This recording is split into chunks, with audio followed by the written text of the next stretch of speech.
for your information. Therefore, be part of history. You know, in no distant time, I'll be joined by Mazi, Chinasa, Nworu on today's interactive session. Therefore, please come nearer to your listening devices. You can be hearing our voice through our frequency modulation CHK 102.1 in many parts of Biafra land. Also, we are on satellite. We are on free-to-air satellite, please. Also, you can get us through Ipob Community Radio app and many other social media outlets. You can hear from us, including Radio Biafra House of Service on Facebook, Ipob Rapture Media, Biafra Television, and all of them. There are multiple choices you have. Therefore, you have no excuse of not listening to this hallowed platform. It is there for you. This is the highest gift to mankind, mental emancipation, so that we start reasoning in another way around. That is the motive of Biafra restoration. Because we cannot afford to restore a country like the quagmire that we are trying to run away from. What makes Nigeria the way it is? Because of the way people reason. That is it. Otherwise, there we have the population, we have the people that can do things, but there are ways, very corrupt and tedious ways people reason in Nigeria, and it becomes a culture. You see, when Senator Kpabio, the Senate chief, he thought that the microphone was turned off. He was just talking jokingly that, look, he told his fellow criminals, they call senators, now you have to, we have, the money have been made available in your account, so everybody you go and enjoy in this holiday. He didn't know that the microphone was still on. And all these things are things that happen, you know, in other countries. People will rise up in revolution. But in Nigeria, only dead bodies are there. Dead bodies. I used to say it. Nigeria is full of, Nigeria population are dead bodies. Nothing more. Nothing will shake them. Everybody is relegated into fighting for your own. No government. Fight for your own. No government aid. Nothing. If you want a society whereby they will see somebody that is trying to fight for public interest, for people, as he is even mad. You know, it's an absurd situation. Somebody will come and start fighting you know, for social justice. The people that are suffering that injustice will be seeing him as a mad person. Oh boy, waiting in that now. Wow, I beg, go look for your own. No, I beg. You understand me? They'll look at him as mad. Now go look for money. Oh, this brain, this energy you are using to say you want to change something. Go look for money. It's a country of zombies, dead bodies all around. That is why everything goes by. You know, the senator told that they even budgeted 110 billion naira for only what do you call it? Bulletproof cars. And Nigerians don't care. They don't know that the problem they are having, the main problem is the policy makers. They don't know that. It doesn't concern them. You know, your life is being controlled by the policies being made by these people. You don't know. I never see this type of people. I'm telling you honestly. They don't know nothing. They don't understand nothing. Everybody is relegated. Go and fight for your own. Hustle. The worst thing you can do to a people is relegating them into individual hustling. That is the worst thing you can do to is you destroy is a people being destroyed as a people. That is what it means. No collectivity. Go by. That's why you see even in one-room apartments, I face me, I face you. Each room has their own. I pass my neighbor, all making noise everywhere because there is no collectivity.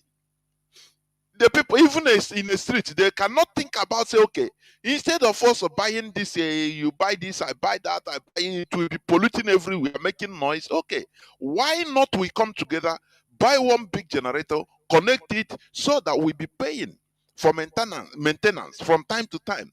Now that thing will be supplying this community electricity. No way. Are you going to talk to the people that no, I beg? Mostly our people. No, let me do my thing. Everybody wants to do his thing. Ishi edekwana ya agha. You are doing your thing, I'm doing my thing. How kotishi di aye? That is one thing you should be asking yourself. Because what matters is the result. What is the result? What is the result? And I walk a mosquito. Nothing is nothing. Instead of collectivity, the Nigerian government, the Nigerian government is getting away with everything. Anything they think about. No, nothing people will react, no. Because it's not a country. Nigeria is not a country. It's just a contraption. A business contraption meant solely government to start a war that they don't know anything about. For the interest of the West, of the Europeans and Americans. One of the main things of this war they want to take to Niger, is the gas that is coming from Okwa. Gas pipeline they have been laying. Chevron budgeted $30 billion. $30 billion for this. You know that? Because they are cutting because of the conflict, the Ukraine-Russia conflict. Now they want to remove themselves from Russia gas, which they have blown off. America blew it off in the Nord Stream. Now they are turning to cheap gas. So from where? From Biafra land. So I'm telling you. All they care, look at the money being spent, $30 billion, in order to put this gas pipeline. They have been laying it since how many years now? From Biafra land down to Europe, through North Africa, through Niger. So that they will tell Russia, no, we don't need your this. They will isolate Russia. But do you know that? Now, when they are making a report, they say the gas come from Wari.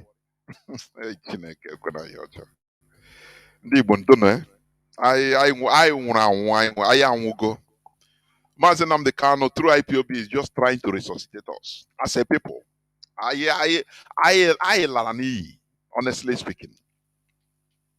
They put the pipe right from our hinterland, Okwa. Right from through different places in the hinterland. Our gas. Now underground, they bring it out to the Biafra coast, the riverine, and they will tell you it's coming from there. And our politicians, they know all these things, but they keep quiet because of their selfish interest. After all, Nworu, Anambra crude oil, no royalty have been paid to them, and they kept quiet for their political interest. Nothing. Instead, where they pipe it to worry, they are paying to worry. They are paying. And we are going in our land. In our land. But ignorance and weakness. We are, I were people they go weak. The gangrene. There is sometimes, something like a wood. You'll be seeing a wood. A marona auto owago auto nime is weak. Imete yaka like this, you no more a wood. Or liakashia. You understand? Oh, that is what we are. Auto wara inside. The political representations we have in our land are the maggots, the termites. Everybody is just hallucinating, trying to all that people thinking now how to enter, be connected to the mainstream politics and be stealing. Nothing more. All our resources are being stolen, nothing given to us. I say nothing, nada, nothing given to us. And I know no pushing, pushing. I say we are the most stupid and gullible race in that Nigeria. And what I'm telling you, go with it to the bank. Go to the bank. Go. Go and verify it anywhere. The most stupid race in that zoo called Nigeria. Because what they are doing us before God and man, it is unquantifiable. Our politicians, they know all these things. They are seeing it. They are even complicit as long as they receive crumbs. Let me ask, where is Igbo presidency 2023? I'll continue asking this question. Anytime you see an Igbo politician, ask him the whole noise they made killing our people because of I'm gonna keep quiet on one spoil our IPOB, one spoil our chance of Igbo presidency. I beg I make us here. No, if they must give us Igbo presidency, everything turned upside down because of Igbo presidency. Today, where is Igbo presidency? They are even on Igbo is a crying foul for ministerial posts.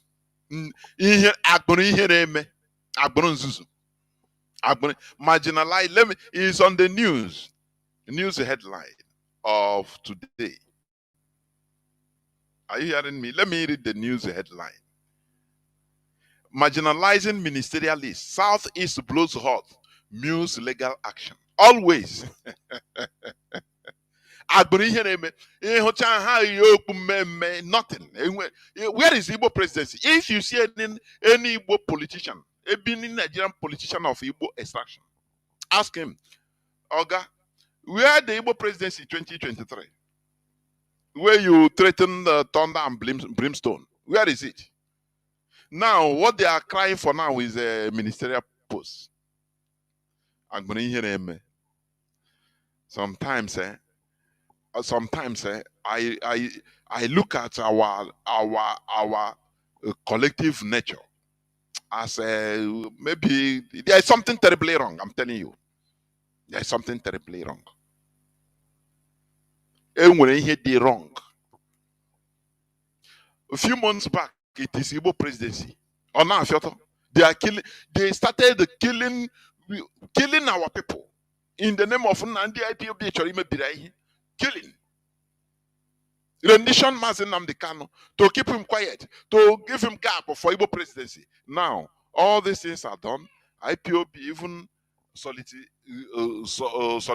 for people to participate in election, so that we shall see the Igbo presidency. Where is it? Today they are crying for ministerial lists.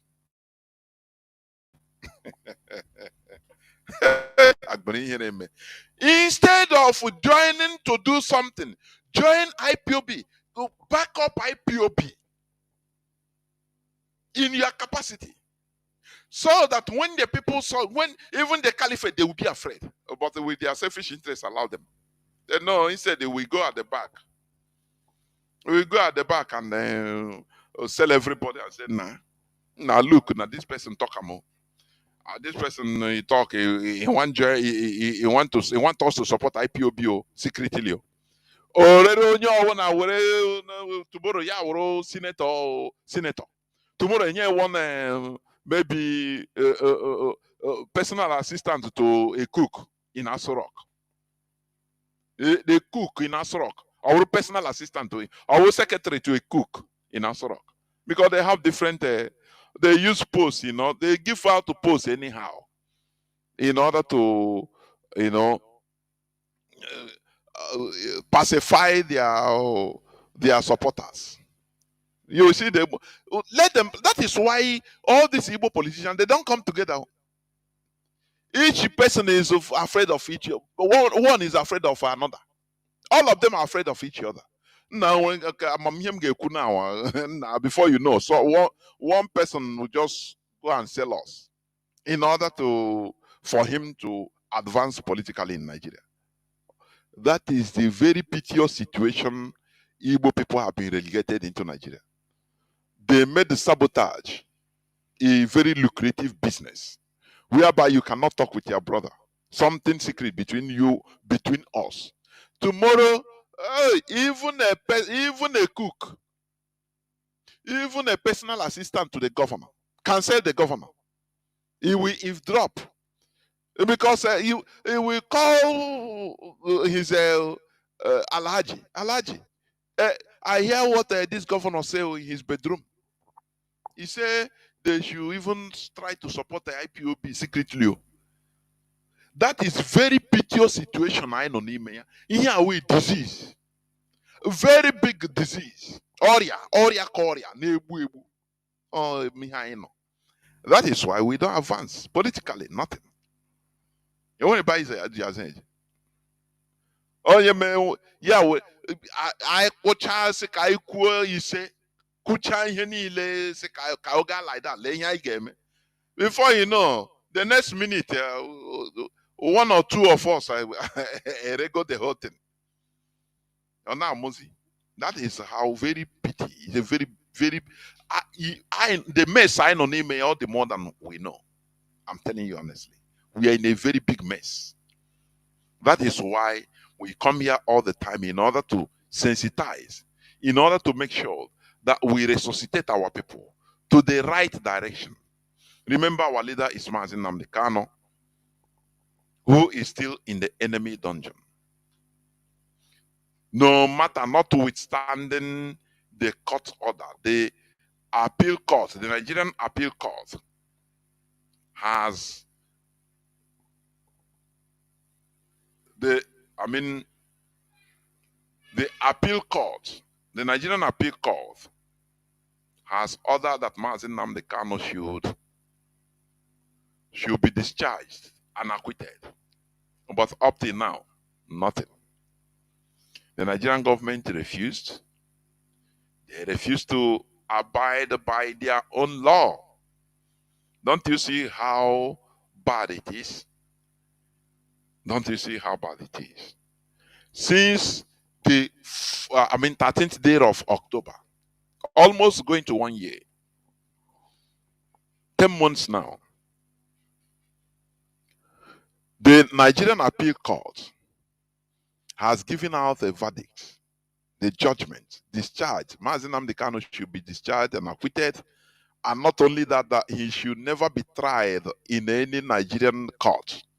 But up till today, Mazi Nnamdi Kanu is still in the enemy dungeon. So, what a country. And these are the people that want to go and fight to restore democracy in Niger Republic. Don't you see it's laughable? It's caricature. They want to go and restore democracy, rule of law. In the second poorest country in the world, that is Niger Republic. Because CNN, BBC, or anytime they call Niger Republic, they always add it. It's fun to them. But when the people say no, we don't want to be in this situation we are. Let us follow another chart our own course. No. The same way to say no, stay there. We condition you there. Who are you to talk? The same way they have been treating black people, black countries, like Haiti. Haiti is the first country that liberated itself from slavery in 18th century. You understand? And France came to war. France, Napoleon Bonaparte, sent military to Haiti. Haiti, which, they defeated one of the, best military forces that time, France, Napoleon force. They shamed them. And you know what France did? France mustered, they lost the war in Haiti, and Haiti declared a freedom, a republic, a country. Freed the slaves, they freed themselves. Now, what France did is this. They mustered other white countries, America, Britain, other European countries, and said, no, how can we allow these people, that these are our former properties, to just stand there? If we talk, they talk as a country? How do you think it is possible? How will it look? People that we bought with our money. So France rallied them round, and they gave Haiti a blockade, the highest blockade of the world, so that they will collapse from inside, rotten and collapse. No going out, no shipment, no business with the outside world. These are things, when you study all these things, on your chabutrege, say again now, this their religion. Okay, yeah, that is amarom. On this we are stupid. The stupid. We are stupid. But that stupidity is turning. Remember, there was a time in this world when black race is ruling or was ruling. I've said it the other time. That time Africa was called known as Abyssinia or Ethiopia. They conquered the first enlightenment was Ethiopia. That is Africa. They gave enlightenment to India. When they were ruling India, they conquered India. River Ganges today, the name Ganges is the Ethiopian king that conquered India. It was called Eastern Ethiopia. Part of India was called Eastern Ethiopia at that time. You know that? We introduced worshipping of God, not religion. No. There is a difference. This word religion came into being from 15th, 16th century. During this word, you fight your brother, your sister. It came into being in 15th, 16th century, for your information. Go make your researches. During the time of Reformation, when the groups started going out of Roman Catholic, that was the time this word religion came into being. Before, there was nothing like religion. Every tribe, religion was not different, was not carved out different from the ethnicity, the culture, value system of a people. Go and make your researches for your information. It was during the European katakata in Catholic Church. Now Martin Luther came about and started challenging the Pope. That was the time they coined the word religion. You understand? Not long. So, for you to understand that all these things you are doing, everything is coined by human being. Now, this is our group. This is our group. That was the time religion started, Otherwise, people don't see, even religion was not organized. It was people's way of life, people's culture. That is it. So they cannot come and say, what is it? Once you come, how do you behave? That is who you are. Until they came. So as I was saying, Ethiopia and light gave India. Do you see this in Hinduism? Ethiopia, Africa gave them the worship of God. That is why they believe in reincarnation as Africans. Do you know that? Hindu is the oldest known religion recorded, oldest on record. You understand? But Africa gave it to them. They gave them the ideology that gave rise to this Hinduism. That is why they have reincarnation. Because that is what we believe. Is our belief that we reincarnate, we don't die. Today you don't know. Do you? Go. I put it on my timeline. Shiva is one of the great gods, one of the main deities in a Hindu religion. Is a black man, dreadlock, Onyishi Dada. Is a black. Till today is what Indians are worshiping. Because that time, let me tell you, that time, there was a time black is regarded as God.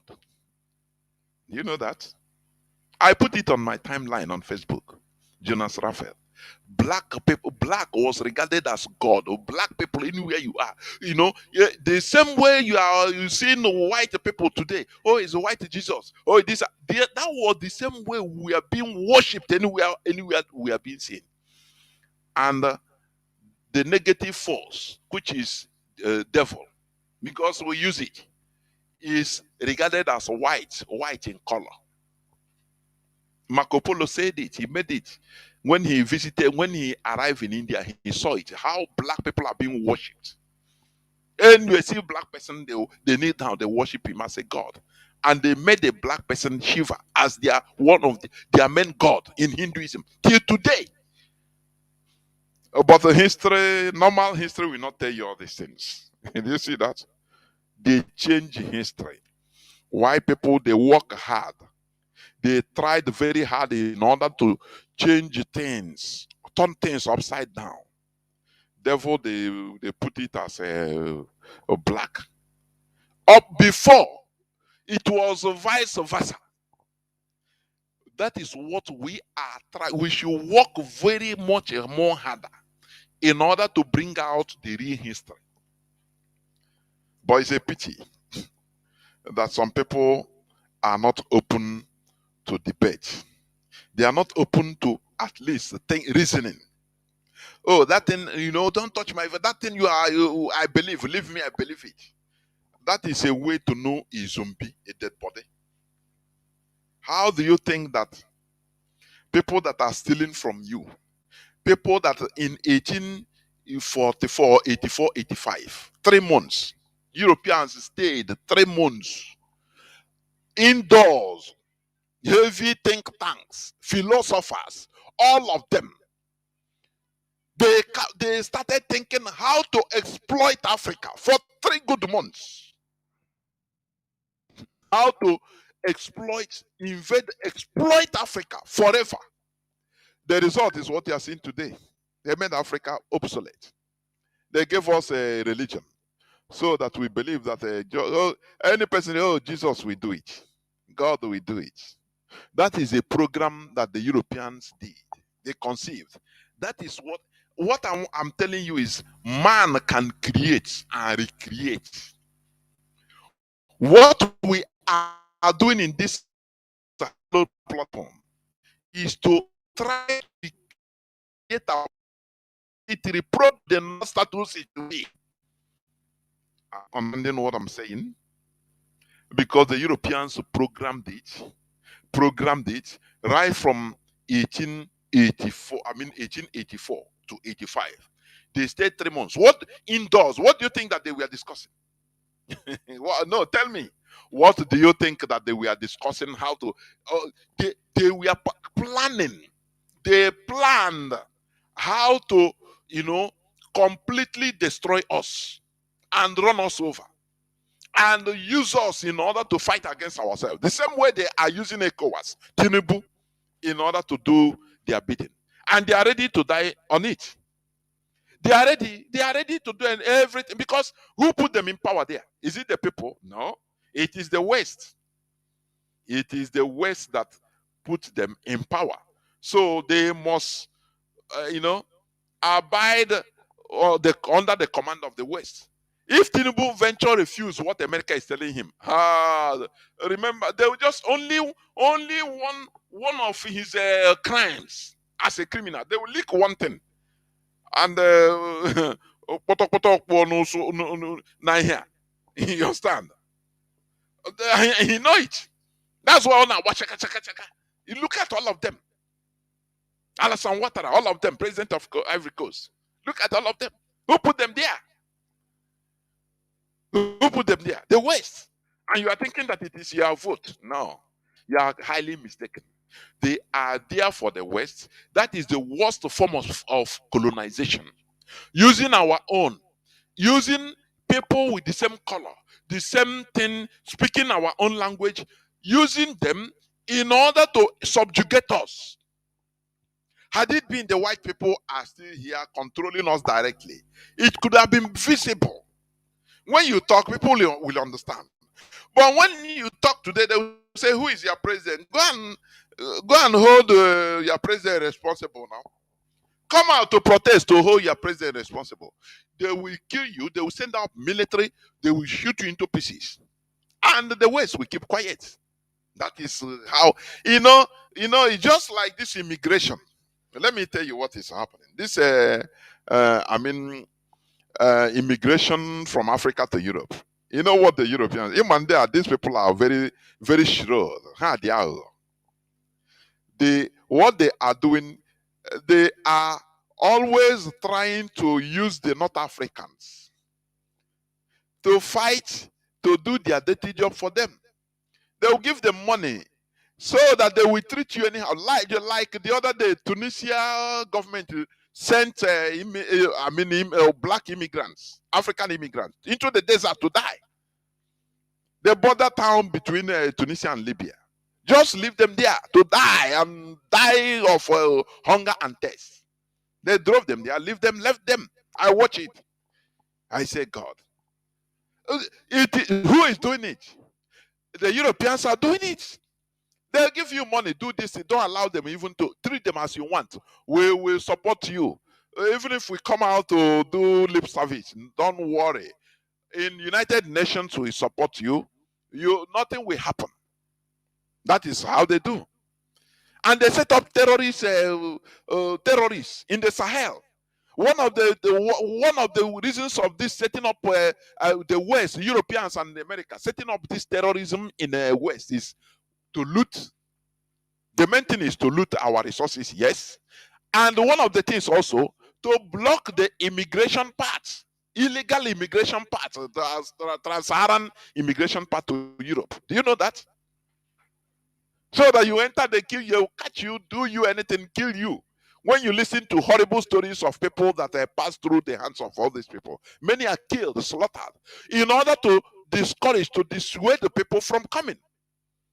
But you don't know that the people that are doing this, sponsoring this, are Europeans. But they will come as holy wedge, serving you. No. Oh, human rights abuse. No. But they are sponsoring it everywhere in Africa for their interest. That is why when you tell me that about God, this and that, no, you are mistaken.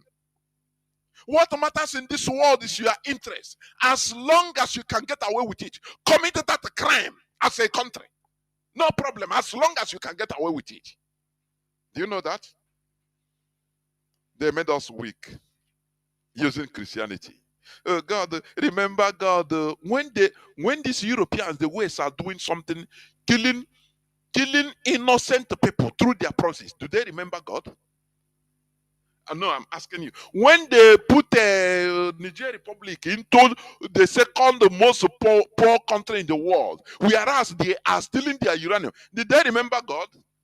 I want people to answer this. Did they remember God? When they come, they are piping our gas. They take our gas from a Biafra land, piping it down to Europe. Very cheap. If you rise up, they kill you. Do they remember God? I want you to answer this. It's a rhetorical question. Go on now. I treat mother all the time with the God. I say, what God I say? Age the God. We are the true people of Chukwuka. You hear what I'm saying? So stop being threatened with God. This world is controlled by human beings. In our water. Only that we are naive. We are ignorant. And it is that ignorance that we are trying to remove from here, from this hallowed platform. Stop equating everything to God, the devil, God, the devil. No, it is lie. There are even many things that are happening, mysterious things that we should study, psychic things, people with psychic powers or things, different things that we should study, and understand them. But no way. Christianity uses fear, All is fear factor. Enemies. No, no, no. Blood of Jesus. Oh, no, no, no. This person is evil. This thing is doing is evil. Oh, I beg. Oh, is a demon enter him? Who tell you? There are ignorance is the highest disease. Ignorance is a killer. Ignorance will make you try to you embrace your killer and kill your savior. It's ignorance, because if you know, you wouldn't have done it. Many things you know is the spirit of this. Cast him away, carry him, go church, cast him. Oh yeah, yeah. Some things you have to study and appease and do something and work with them. So for our collective interest and advancement, he will be here. Oh, is this and cast him out, cast out, cast out. Go to home the corner, lie or the corner. Quite nekoka. Go to lie. You know, the end always justifies the means. You give result. The result is what matters in whatever that is being done. You understand me? It's result that we are looking. Ihe niile anyị na-cast, you cast it, oh yeah, you push, you this and that, you fire, ahụ dị agha say people. Ala ya dị agha. Ihe ọjọọ, crime or now is it going down or is it rising up, exploding? Then why not we think as human beings with the brain that we are created with? That is what we are soliciting here. To reason, to reason, to reason. Mazi Nnamdi Kanu continued hammering. He never, right from the first day of his broadcasting to his last day of broadcasting before being renditioned, he always mentioned about reasoning, critical thinking. He had been hammering on it because there lies the problem. When you are ignorant, you are just like under spell. It's a disease, very big disease. You understand? Let us seek for knowledge, because knowledge is power. Knowledge is power. Knowledge is power. Are you hearing what I'm saying? Without knowledge, you go nowhere. Without knowledge, you go nowhere. That is why our land is being turned into another messy, very quagmirish, more than even the zoo itself, our land. Because our people don't more cherish wisdom. They no more cherish wisdom. What they cherish is cash.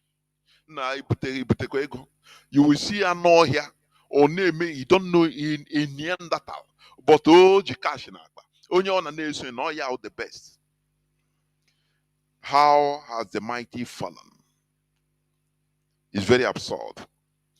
If maybe people that we are before the war, before even the creation of, before 1960, people that died that time, before 1960, our ancestors, if they will be made to rise up again and see our situation before God and man, they will marvel. They will say, no, no, no, this is not these are not our people. No, no, no, no. We are a people endowed with wisdom, people that pursue knowledge, people blessed with different types of talents. Only what it needs is coordination and organization. But here we are today. We have no more, no roots, no magnitude, no direction. Okay, no here ngwuri n'ụzọ. Onye so say na ogo na asara moto, ogo na inenye m. That is the language of our people. We have nothing, no ideology that binds us together, no focus. That is why IPOB is here, in order to make us have a focus. Biafra is our ideology. Biafra is our religion. It remains our rallying point. That is the reality. Therefore, we will never stop. Do not forget that tomorrow, from tomorrow being 14th of August, 2023, that we shall also start again another batch of phone call, Biafra worldwide phone call and Twitter campaign, starting from 14th August to 4th September 2023. You go to social media and group. Now you will see the instructions there. It is there, please. We shall do as we used to do. Call the United Nations,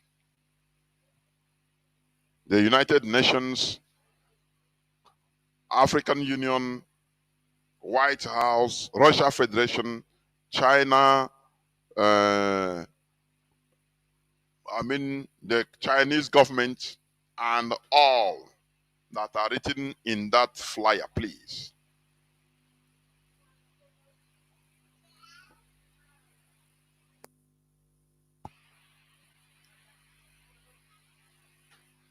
I will just hold on a bit to bring in Mazi, Chinasa, and Nworu. Please hold on.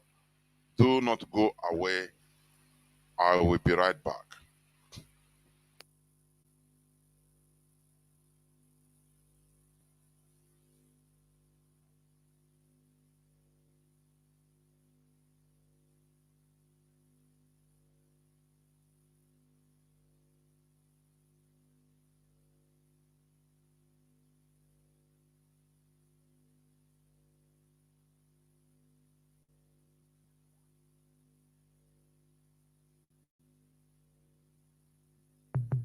Kaije, kunitenu kaije, kaije, kunitenu kaije, kaije, kunitenu kaije, hey ya, kaije, hey ya, kaije, hey ya, kaije, hey ya, umu Biafra kunitenu, kunitenu kaije, umu Biafra kunitenu, Megazala, umu Biafra kunitenu, Biafra kunitenu, Nja useme wanalu, kunitenu, Oli amaraba wanisi, kunitenu, umu Biafra kunitenu, Biafra kunitenu, Ejawala me kwampo, and if I jump any zoo soldier, he go here.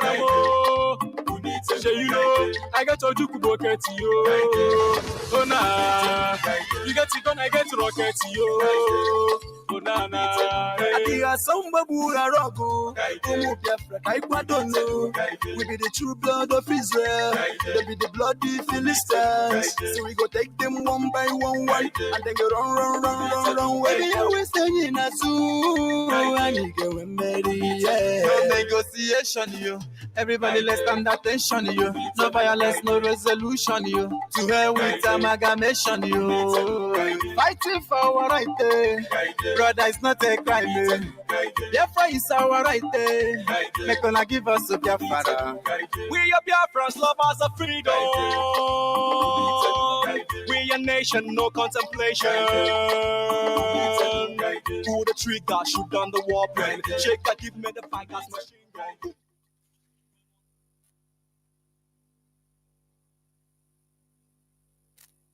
Welcome back. This is Radio Biafra House of Service coming to you through Radio Biafra London. I welcome back each and every one of you to today's edition. Today is the 13th day of August 2023. Tata Bobochi Orie. Therefore, without taking any much time, I will bring in Mazi, Chinasa, and Nworu in order to do his introductory comment on his introductory statement before we move on. Mazi, please, welcome to the program.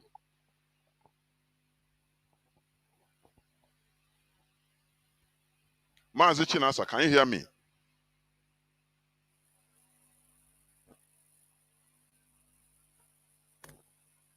Mazi, can you hear me? Yes, now your voice is coming out now. Before your voice was not coming out. Go on. Okay. Yeah, I think I was on mute. Mazi Chinedu, good evening, and good evening, fellow Biafrans and all the lovers of freedom. My name is Mazi Chinasa Nworu. Mazi Chinasa Nworu served the indigenous people of Biafra as a member of the Directorate of State. This evening, I have come to you people to continue to spread the gospel for the restoration of Biafra, to educate our people and inform our people and make certain clarifications where people say they are confused, so they won't be confused. Last week, I was supposed to be on air, but unfortunately, our radio was having some technical issues, and Mazi Chukwu, the former, could not be able to fix it at that particular time. But later on, when he came in, he realized there was an attack on the radio, and I hope they have rectified any technical difficulty we might have witnessed on that particular day. This evening, there is nothing much to talk, rather than to make certain clarification, make certain pronouncement, and educate our people to know what is ahead of them and what we have to pay our attention more on. This evening, I'm going to separate our program just in two ways only.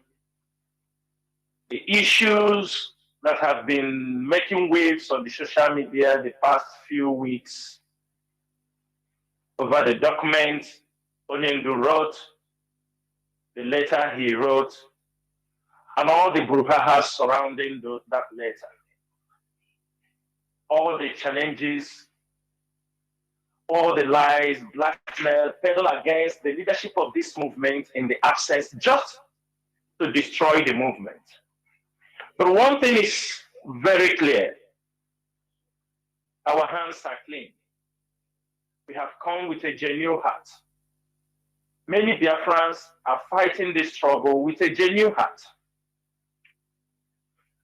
And this evening, I will hammer on those things once more. I am someone, people cannot lie against me. I am not one of those you can lie against him and I will keep silent. You can't lie against me. I will confront you head on because I know I have no skeleton in my cupboard. I have nothing to hide in this struggle. People who are always interacting with me or people who are dealing with me in anything I do, I am a straightforward person. A man of self-accountability and deep-rooted in morality. And that is why I have come so long. This is my 10th year in this struggle. Some people came up, they said, we don't know. You don't know me because you have not been in this struggle. You came in last year, you say you don't know Chinasa Nworu because you came last year or you just jumped into this struggle. Who is a member of Ipob for many years now that do not know who is Chinasa Nworu? Is it because we don't wear suits and come out on social media to speak? Everybody have what he has to do. This journey is still a very long journey. And those who are not sensible enough, who are not strategically enough, will never make it to the end. Those who have come with a greedy mind, with a criminal mindset, will never make this journey to the end. Of course, death may come along the way. It doesn't mean that everybody who will fall along the way is because of his criminal mind. But those I am referring to, it is very, very clear, and they know themselves. So this evening, I will put up our discussion in two different stages. It will be the internal issues, the blackmail, or everything that is rocking the lies peddled against many top leadership of this movement, and also what is happening in our borders, how it's going to affect us, and why we must, everybody get prepared on what is about to come. Everything is approaching very fast. They know the reason why they take away Mazi Nnamdi Kanu. It is because of days like this, because they know what is going to happen. That is why they continue to set up people who will come to destruct you, people who will come to make you continue to shout on the social media, your papa, your mama. You don't know when things are happening. People who will come out and always ask you, what are you doing for Mazi Nnamdi Kanu to come out? And they have never done anything themselves. At least let them do. If they said we have not done anything, what have they do by themselves? What have they done? Or what are they doing? They can only come on social media and tell you, what are you people doing? Because they don't know. And the moment you tell them, their chief infiltrators, they will pass information from him. They will come out and use it as a program and run. Do you understand me? Stole idea to go to pronounce so that people who are watching content creation will be able to surround and they will make money through YouTube. Before they come to Facebook, before they come to social media, before he came out from the village where he's living in the Scandinavia, some of us has been here.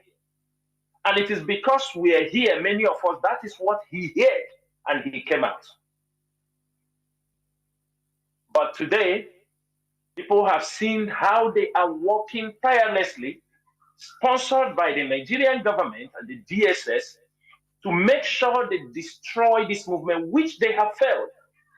Biafrans, I'm telling you, in a couple of months' time, the government, everybody has to be at watch out, because they are bringing up a new person. We don't know where the person is still coming from, the angle he's going to do his attack, because they have concluded that this guy could not deliver the mission. The chief infiltrator has failed. He could not deliver the mission. You see him now all over. Do you understand me? Shouting everywhere. They wake up, they shouted. The other one, the sibling of Onyendu, cannot write without calling Chinasa Nworu. You know, the hotel, the Chinasa Nworu hotel. This is only, they sleep and wake up Chinasa Nworu, because they know there are people whom they cannot cajole, or whom they cannot push or compromise, or who they can open eyes and talk to. And for that reason, in order not to waste much of the time here, Mazi, I will hand over this mic to you, so that we will start this program and people will be educated this evening. They will be informed. They will understand what is happening in this struggle. I want to filter their mind, for them to zero their mind and understand that all we are doing is to make sure that Mazi Nnamdi Kanu is free from the detention. We make sure that we keep moving until Biafra is restored, and make sure we keep this family, because if we fail, the Biafra struggle is gone for this generation. Thank you, Mazi Chinedu. Ndewo Mazi, Ndewo. We must continue. Mazi, I want us to start from where you mentioned. You talked about the letter of Mazi Nnamdi Kanu through Aloy Ejimako, Barrister Aloy Ejimako. It was delivered. I know it looks as if out of, is it frustration, I can say, or anything? But your voice is cracking. I'm not hearing you very well. Your voice is cracking. Can you hear me? Yeah, it is raining heavily here. Can you hear me now, Mazi?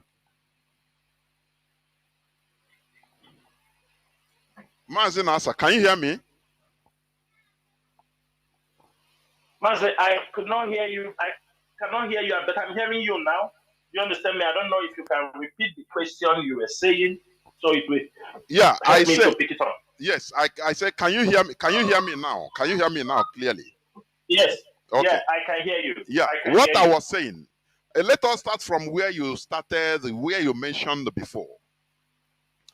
about the letter of Mazi Nnamdi Kanu, to the extent that he used his hand to write letter and deliver through Barrister Ejimako, which he did, and many other things that followed. But I want to understand also, we saw about the statement of Benjamin Madubugu that visited Mazi Nnamdi Kanu. Finally, he mentioned that anything that comes from, including Mazi Ejimako, is from him.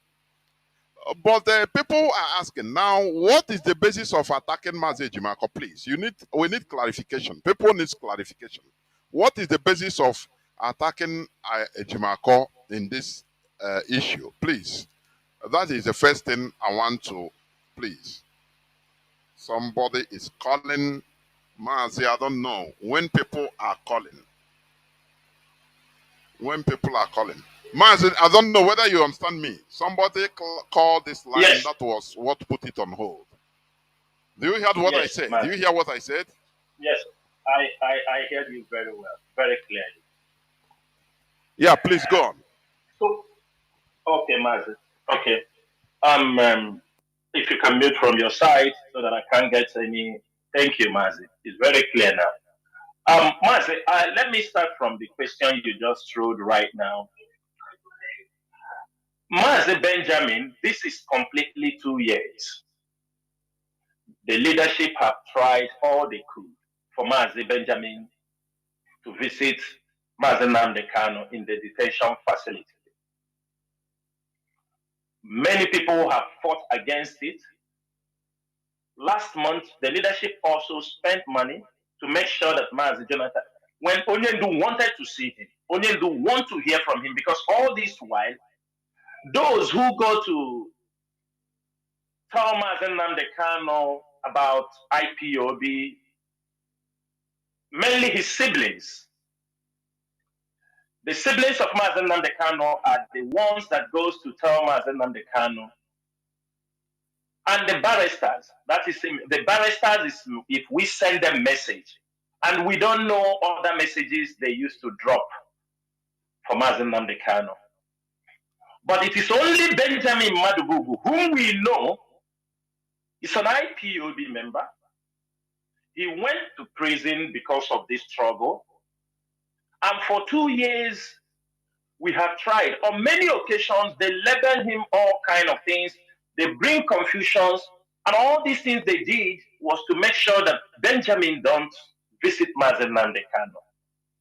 Because we know if Benjamin visits Mazi Nnamdi Kanu as an IPOB member, he knows the structure, he knows everything. At least he can be able to tell Mazi Nnamdi Kanu what is happening outside the four walls of the DSS dungeon. Mazi, am I coming out? He's saying my connection lost. I don't know if it's affecting the. Tell Mazi Nnamdi Kanu what is happening outside the four walls of the DSS dungeon.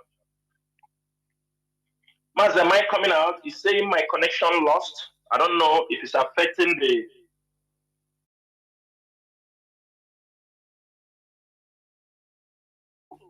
Tell Mazi Nnamdi Kanu what is happening outside the four walls of the DSS dungeon. Mazi, am I coming out? He's saying my connection lost. I don't know if it's affecting the.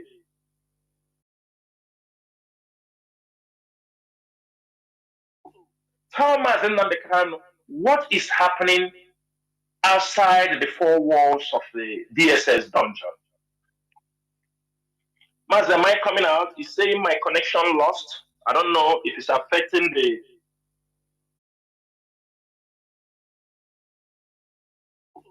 Tell Mazi Nnamdi Kanu what is happening outside the four walls of the DSS dungeon.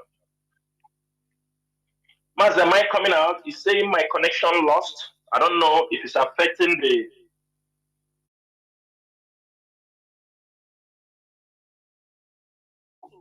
Tell Mazi what is.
Nnamdi Kanu, what is happening outside the four walls of the DSS?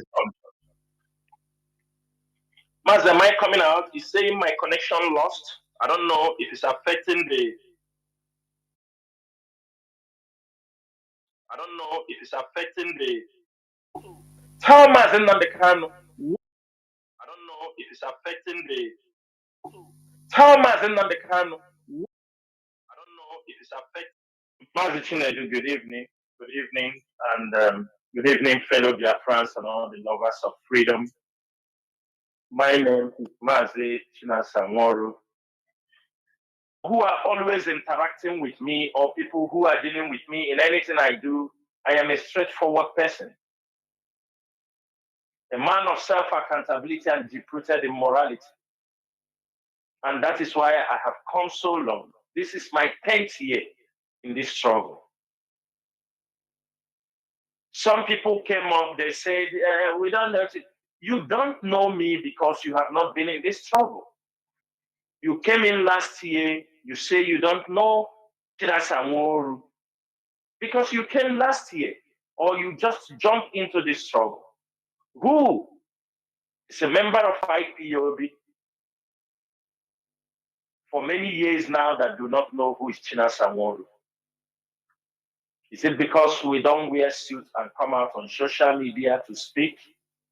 Everybody have what he has to do.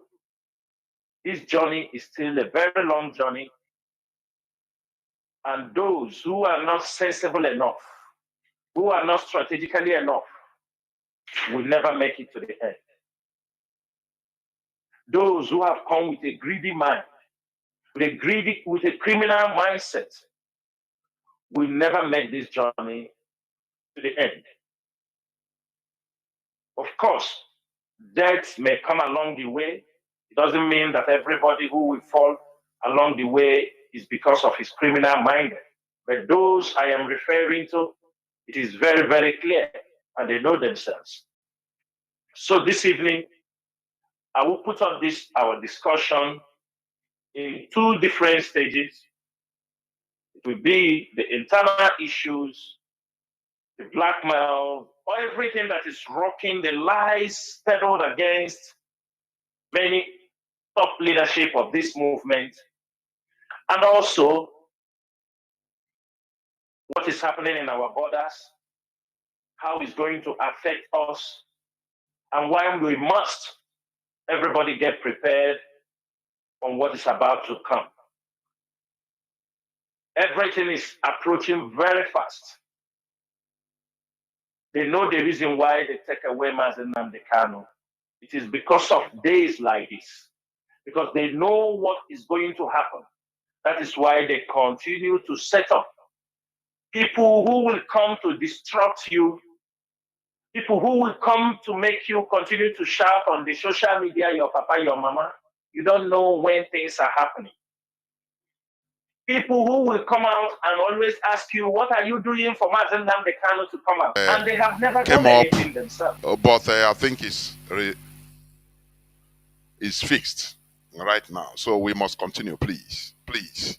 I welcome each and every one of you back to this hallowed platform. So, Mazi Chinasa Nworu, you are continuing. Please continue. Let me see. Please hold on. Yes. Please continue in what you're saying. Continue. You understand the question? Okay. Yes. Your voice is crystal clear. Yes. Yeah. So, Biafrans, from where I stopped, I was talking about how our brother Mazi Madubugu, we tried to make sure he visited Mazi Nnamdi Kanu. And Mazi Nnamdi Kanu on several occasions have asked him to come and see him in the DSS dungeon, which we have tried on many occasions and failed. But, Chukwuka Kabiyama is great. Last month, when we asked him to come also, he went there. He could not see him. But so God, with infinite mercy, last Thursday, he went there and he was able to meet Mazi Nnamdi Kanu.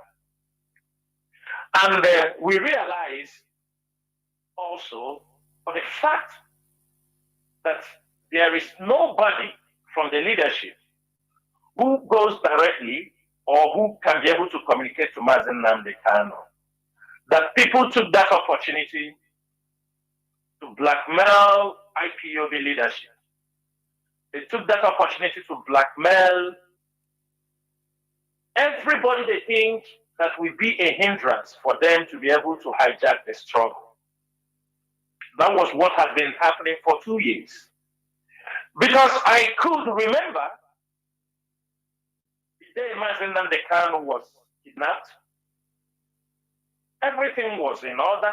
We were communicating, like I said, I continue to say it, I was communicating with him on that particular day until he told me, okay, I will get back to you. And that was the last day. And suddenly, when Mazi Nnamdi Kanu was renditioned to Nigeria, a lot of things start happening.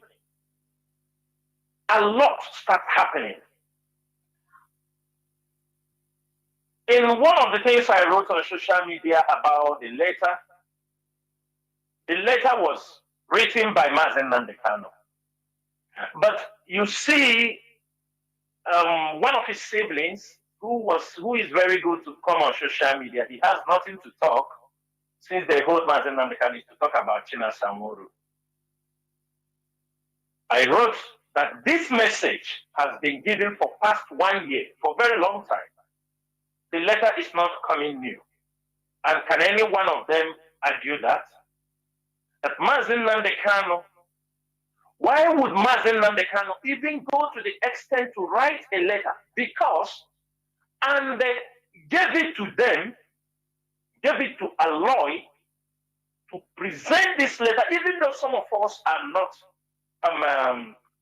somehow agreeable. Of course, not everything people do you must accept or you must just say it's okay.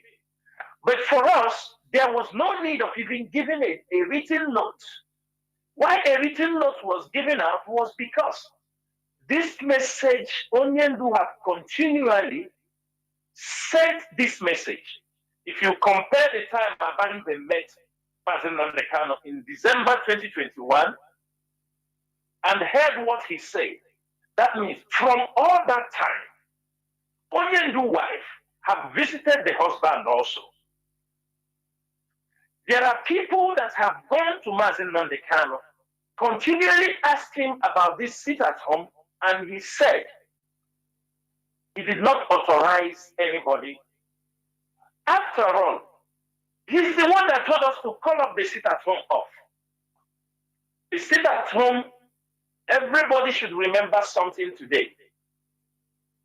Why we gave that order for people to sit at home was because on 25th of July that they're supposed to bring Mazi Nnamdi Kanu to court.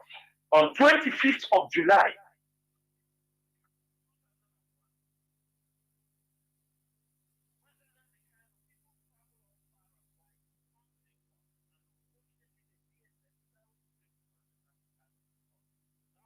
Mazi, please, it seems you mute your phone, please. I don't know what happened. Mazi Nasa. Mazi, can you hear me? My goodness me. I don't know. You mute, or is it automatic muting?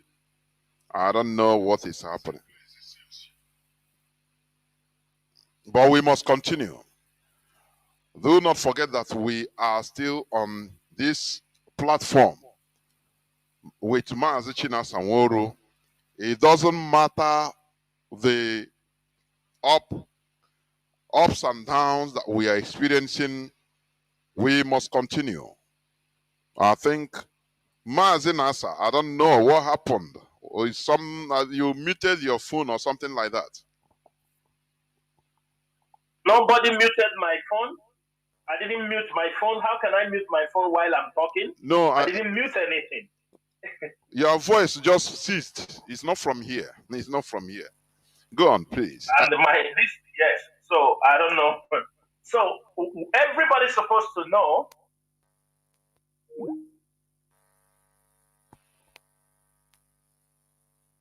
Honestly speaking, this thing will just kick you out without warning. I don't really know. Mazi, please continue. My goodness me. Mazi, please continue. Mazi, since we are having so much attack today, yes, on this platform, the system you are using will just automatically go off by itself. I don't know why, but go on, go on. Mazi, I don't know. My system is okay. Go on, because it's not from here. Honestly. Continue. Okay. Yeah, continue. Okay. I said everybody should know the reason why we ordered for the sit at home. On 25th of July 2001, when Mazi Nnamdi Kanu was supposed to be brought to court, they did not. The DSS did not bring him to court, and there was this strong rumor that time that the life of Mazi Nnamdi Kanu was in danger. That this particular time that he could not, even the women in America were rumoring that Mazi Nnamdi Kanu has only 2 weeks that he will die in the DSS dungeon. After considering the pressure in Biafra land, the DOS had a meeting. The pressure was so much that people were leveling all kinds of things, saying we are the one that sold Mazi Nnamdi Kanu. We needed to take a measure.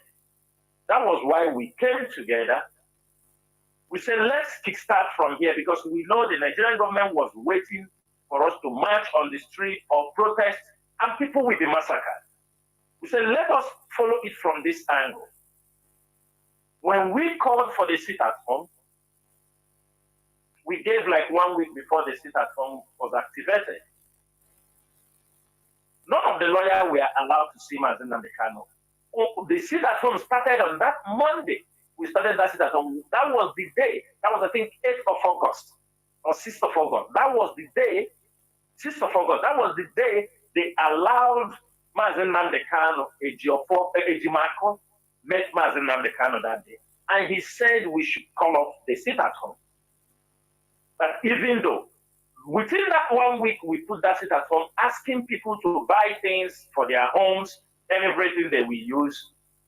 That was when we were getting pressure from his brother. Even that time, nobody has seen Mazi Nnamdi Kanu. Until that time, they didn't bring him to court. We have to obey the leader the next Monday, even though we knew, because we have been told, the gods of the land have told us that we have wakened the spirit of the land. That for us going to call this sit at home off, it is not going to be easy. It was very difficult for Mazi Doziem. We begged Mazi Nnamdi Kanu, we set up this sit at home. Allow us to control it. We know the tactics we want to use. Allow us to handle this. This sit at home was not meant to come to this level. This sit at home, we were having a target because the day I made the pronouncement, I made it very clear that it is subject to review. And we were having our target. We were having our target, what we want to use the sit at home, but nobody, people were not communicating the right thing we were telling Mazi Nnamdi Kanu. We are in this struggle. Does it mean that people like us do not know what we are doing in this struggle? Is that what people are telling us? Those who attacked that sit at home,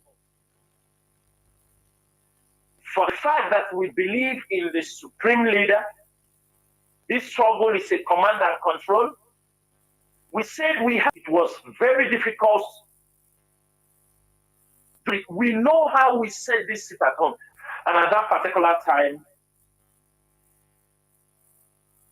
Mazi this sit at home on a Saturday. What was happening, was about to happen, we called it off. What thing people don't understand. Kalonta called him, but it's so sometimes we have to be mature because we don't get it very much. To hand him also. Okay, when only to give the instruction, We followed. We just want to do the normal thing. But I think most of you saw how far they took that because they were having a sinister plan against this struggle. God knows what they have been telling Onyendu, telling the sit at home, but what I can tell you on many occasions, people, Mazi Nnamdi Kanu have sent people. I can tell you he has sent Nneka, Barrister Nneka, to talk to the Perima to stop this sit at home, and he will insult the barristers. He has spoken to Maxwell to tell this guy, don't do this thing in my name. He insulted them and they pushed them aside. Ejimako cannot say you have not been told for more than a year. But I don't know how they are twisting it with Mazi Nnamdi Kanu, delaying it till it got to this point that Mazi Nnamdi Kanu have to release a written document. Because I am sure all the things these criminals have been only do is they have seen that when people are coming, they are telling him things. People in the name of IPOB, now we see how serious those things have been coming on air to shout. And people said, I am calling the names of IPOB members on the radio. We don't call name of IPOB members who are doing the work of IPOB. We call the name of criminals, those using the name of IPOB to kill our people, to do kidnapping, ransom taking, forced marriages, rape, land disputes, traditional leaders disputes, and political issues. These are not IPOB members. And we continue. The first announcement I made on this was on 14th December 2021. We continue to talk to our people. Many understood what was happening. We have fought this battle for more than almost 2 years, and we have won it before they came and raised it up again. Let me say something, because this issue, there is no way we can talk about it without bringing a lawyer Jimako inside, because it all circles around him. And there is no way we can explain these things. When he brought the message to the public,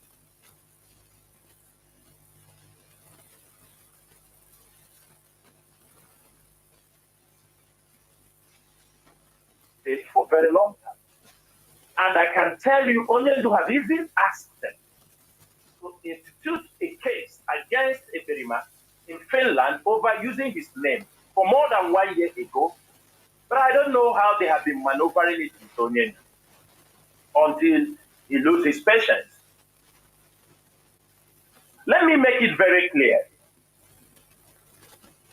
A lawyer, when there is a breakdown in communication, there are people you see, they don't want to communicate with you because they have their own plans.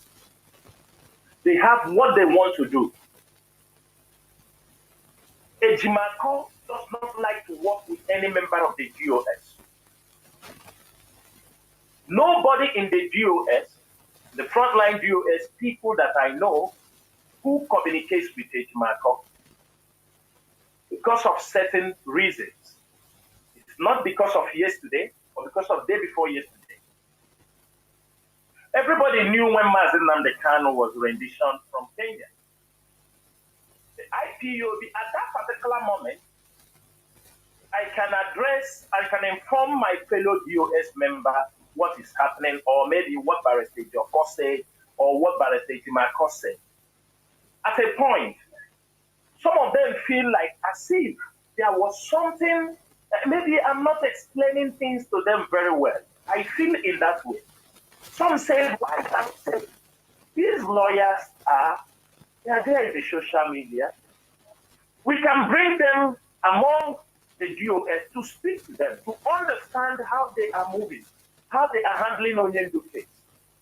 And everybody accepted. Some of the GOS members who are always worried of what was happening in the social media. Everybody, all of them, everybody. We said, can we speak to this lawyer? Because I go for him on we brought in Barrister Joko. We brought in Barrister Lawyer Jimako. We want them to brief us, to understand this case, because many things we hear on social media, they come out, they make, that time they come out, Aloy Jimato will write his own visit, Prince Kanu will write his own, Kalanta will write his own, Jofo will write his own. Everybody come out and, I met this person today, like there is confusion everywhere. I don't forget that day when we call it in my company. We want to understand issue in Kenya, everything. Why is all this confusion? Jofo was there speaking to us. When we want to speak to our lawyer, our lawyer said, did we call him to interrogate him? We summoned him. Why we summoned him? He took the telephone to say that the DOS summoned him. This is our first conversation with him. We let him know we are not summoning you. We want to understand what is happening, what is going to happen in the public. I can bet you people, when he handed over that telephone to Fine Boy to speak, he is the lawyer. We want to hear from him. He handed over that telephone to Fine Boy, and the leadership removed that line off because we don't want to speak to Fine Boy. He's not the lawyer. That was the first sign. We decided. We said, okay, everybody, this is the number of Ijima. If you want to get any information from him, you can do that. So that whatever he tells you, whatever he tells me, we can be able to understand what is happening. Some were communicating him, but their communication were not efficient enough. They are not getting the sense. Some of them feel tired, but I continue because I know all the more danger. Somebody must be there. We can't keep everybody far, irrespective of anything. Ask him. I continue communicating. Along the line, when the case in Kenya was rolling up, because if you come outside and talk about us, we have to come and explain to the public. Unless you don't want us to talk about what we know with you, then stop blackmailing us. Stop thinking we are not stupid. We know we are the leaders of this movement. We keep a lot of things in our hearts that is not meant for the public. But if you want to use it to blackmail us, to make us look like stupid, we will tell the Biafrans what we know. And the Biafrans will be the judge. At this particular point, that was in September, when they filed a case in Kenya. If everybody can understand, that was in September, in December. Anytime Onyendu is going to court, you will see Sahara reporters and all the newspapers, Mazi Nnamdi Kanu, technically in Kenya. Mazi Nnamdi Kanu, technically in Kenya. I saw this report 3 times. When I said, what is happening? This technically in Kenya. I went to see the same message. It was just like they are recycling the message. I took it upon myself. I called Ejimaka. I said, Palestine, can we stop whining our people? I said, can we stop whining our people with this Onyendu technically in Kenya anytime they go to court? And I made it very clear for him. I said, Palestine, I have sent somebody to Kenya. I told him. I said, I have sent, and I sent somebody to Kenya. I told him, I know everything. I know what happened. I said, I know. Even the person lost his life on that mission. There is also another IPOB member. I'm not going to mention his name. He flew into Kenya also. Because we want to know. We know everything. Please, stop every mistake, everything that has happened. Me, Chinasa, Nworu, I know, I have found out. And we keep it until Onyendu is released. It is not for the public. I told him, Barrister, can we stop whining our people, Onyendu? I told him, can we focus on the case and stop? And I said, you guys are doing nothing, And I told him clearly, I said, go and tell Onyendu that this nonsense they are talking in Kenya, nothing is happening in Kenya. I told him, forget this small thing, these things they make. At a point, Barrister Geopolitical, there was somebody on them, even I think it was Maxwell, they want him to go to Kenya to go and follow the case. They refused. The people said that the people there, when they were making all those rigmarole things, I found out that was when, on my own, I flew in somebody to Kenya. And everything I want to know, I know it. We're not talking on social media. We are not coming here to talk. And at the end of the day, I told Ejimako, tell Onyendu, nothing is happening in Kenya. And I told Ejimako, let's stop using, and I asked him the rationale that this man in UK is the one who found you a lawyer in Kenya. It's like a British finding you a lawyer in Nigeria. I told him we are Africans. I told him I know Kenya very well. Onyendu knows. I told him, I said, you guys should stop playing with the minds of our people. I'm not going to go far than this because if I go far on the other side, it will not be fine. But I will stop there. But I told him, he told me it's true. He went in and told Onyendu what I said. Onyendu said, what I said is bad. And at the point, I told them, all of my colleagues said, let us focus. Onyendu is in Nigeria. We have made move in Kenya. They said, people got the DOS got a lawyer. If people don't know, people are talking, the DOS, through Mazi, we got an international lawyer in Kenya.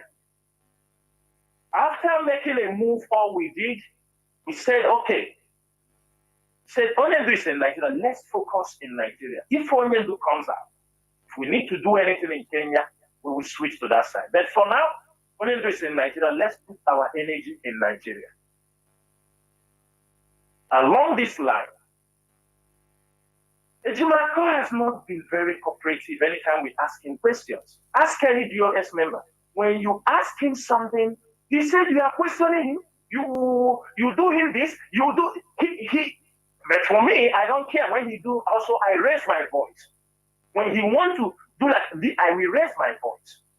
And at a certain time, I told him, I said, Barrister, you are a lawyer for IPOB and Mazi Kanu. You are not an IPOB member. I can tell you till tomorrow. If somebody like even a state coordinator, a zonal coordinator of IPOB comes someplace with you, that person should be talking. When that person is talking, allow him to speak because he is an IPOB member. Your duty is to correct him whenever there is any legal implications in what he is saying. You can step in and correct him, but you don't speak. You can be special counsel to Mazi Kanu. We don't have problem with that. If Mazi Kanu sent you somewhere, go for that. But don't speak for IPOB. I have reasons, and we know the reasons why. I'm not going to say some of this because respect is a reciprocal, but we need to. I have covered all code today. As some of them have all code today, yala. This is how. Ask any DOS member. Is it anybody in good communication with Aloy Ejimako than me? Nobody. But at the time, I saw what is happening. Every one of you knows what Mrs. Bridget, Father Megwa, and the, what do they call him? Radit Charles. Every one of you saw what they did to this struggle. Mrs. Bridget, all of them came up. Before Mrs. Bridget and the code did anything they did, Mazi Doziem sent me and Chukwu your former to speak to people in America. We spoke to them on several occasions on this radio, trying to clarify them. We are not satisfied. I know what Mrs. Bridget told us in that meeting. that even though Eperima did not sign the document, we should hand her over the document. She will make sure she signs it. So it is you, Eperima, will. All of you were there. Mrs. Bridget, they are the one, the women in America, they were the one push Simon Eperima and tell him to fight because they want to dislodge the leadership. After all that said and done, after all these things, I don't know what they are telling Onyendu, because all these things are in the public domain.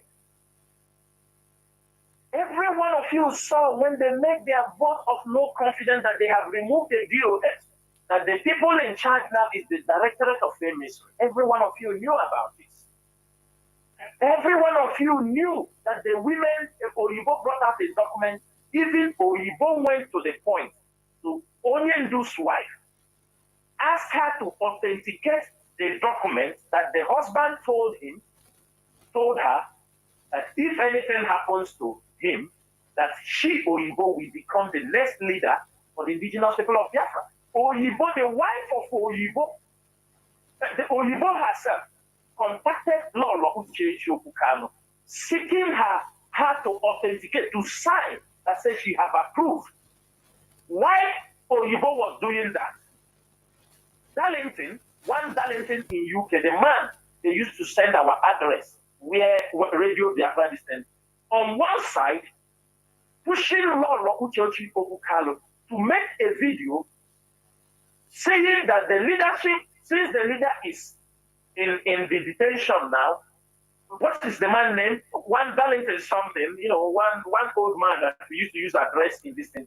He was also pressurizing the wife of our leader to make a short video for him to display that now, since the husband is in the detention, that Eperima now becomes the new leader for the indigenous people of Biafra.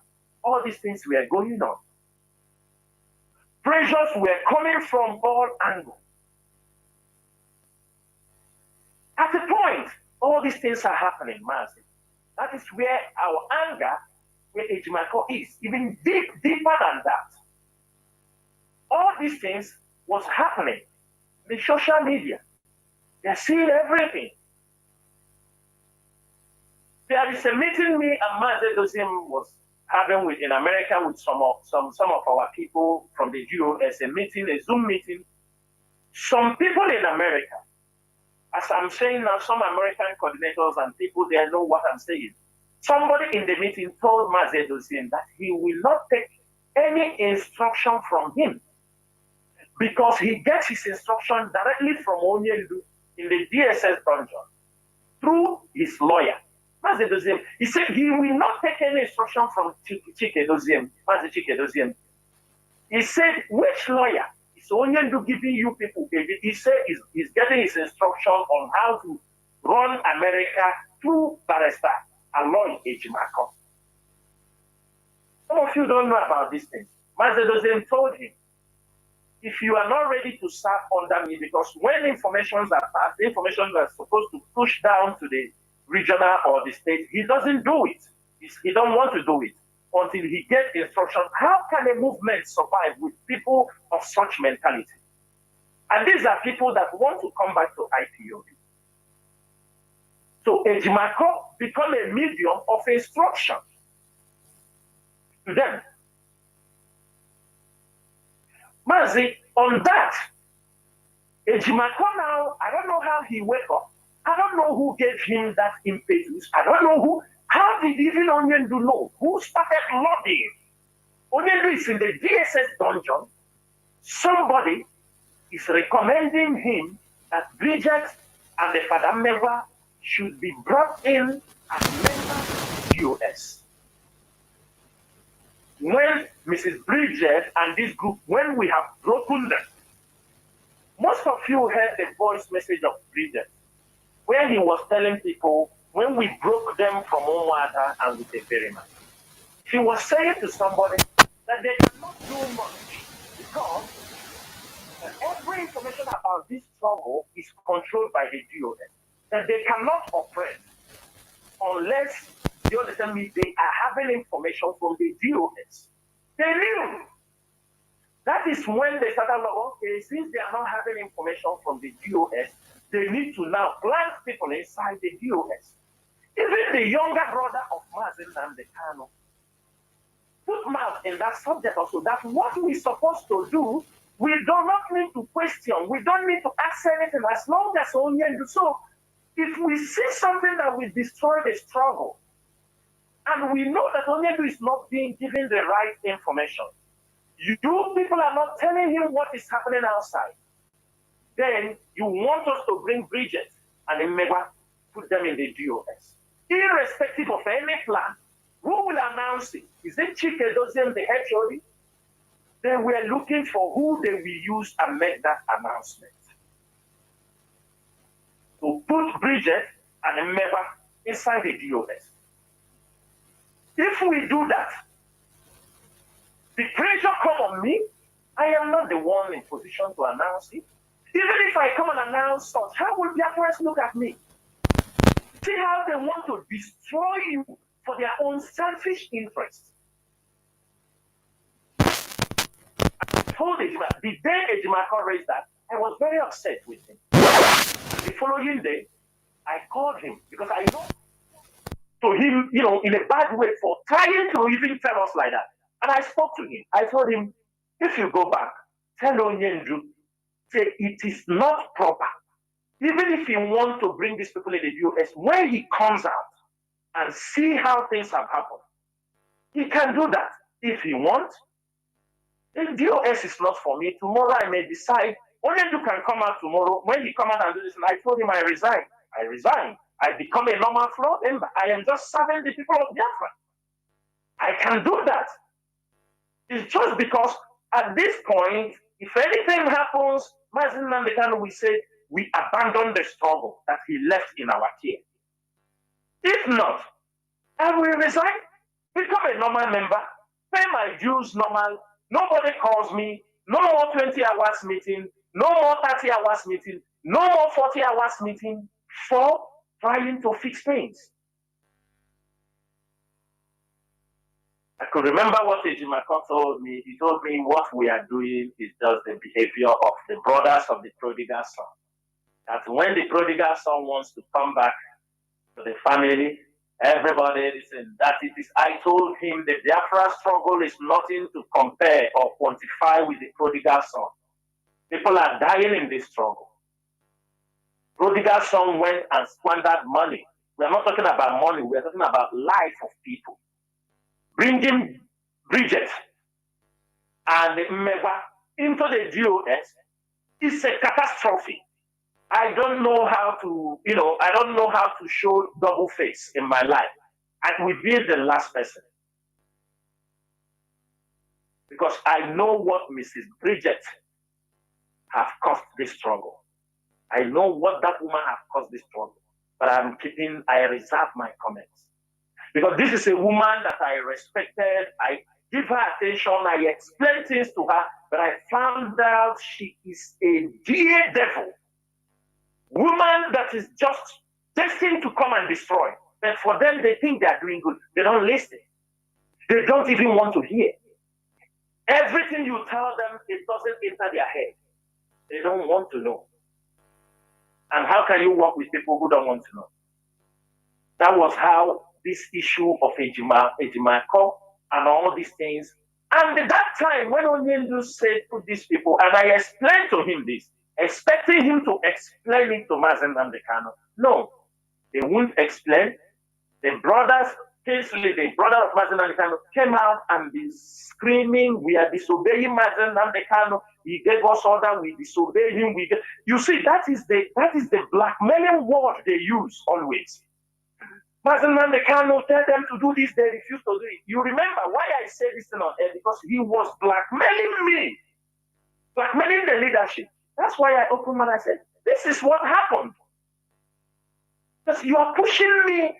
People are asking me, what is it that Mazi Nnamdi Kanu told you to do? You people disobey him. What is it? As if there is something.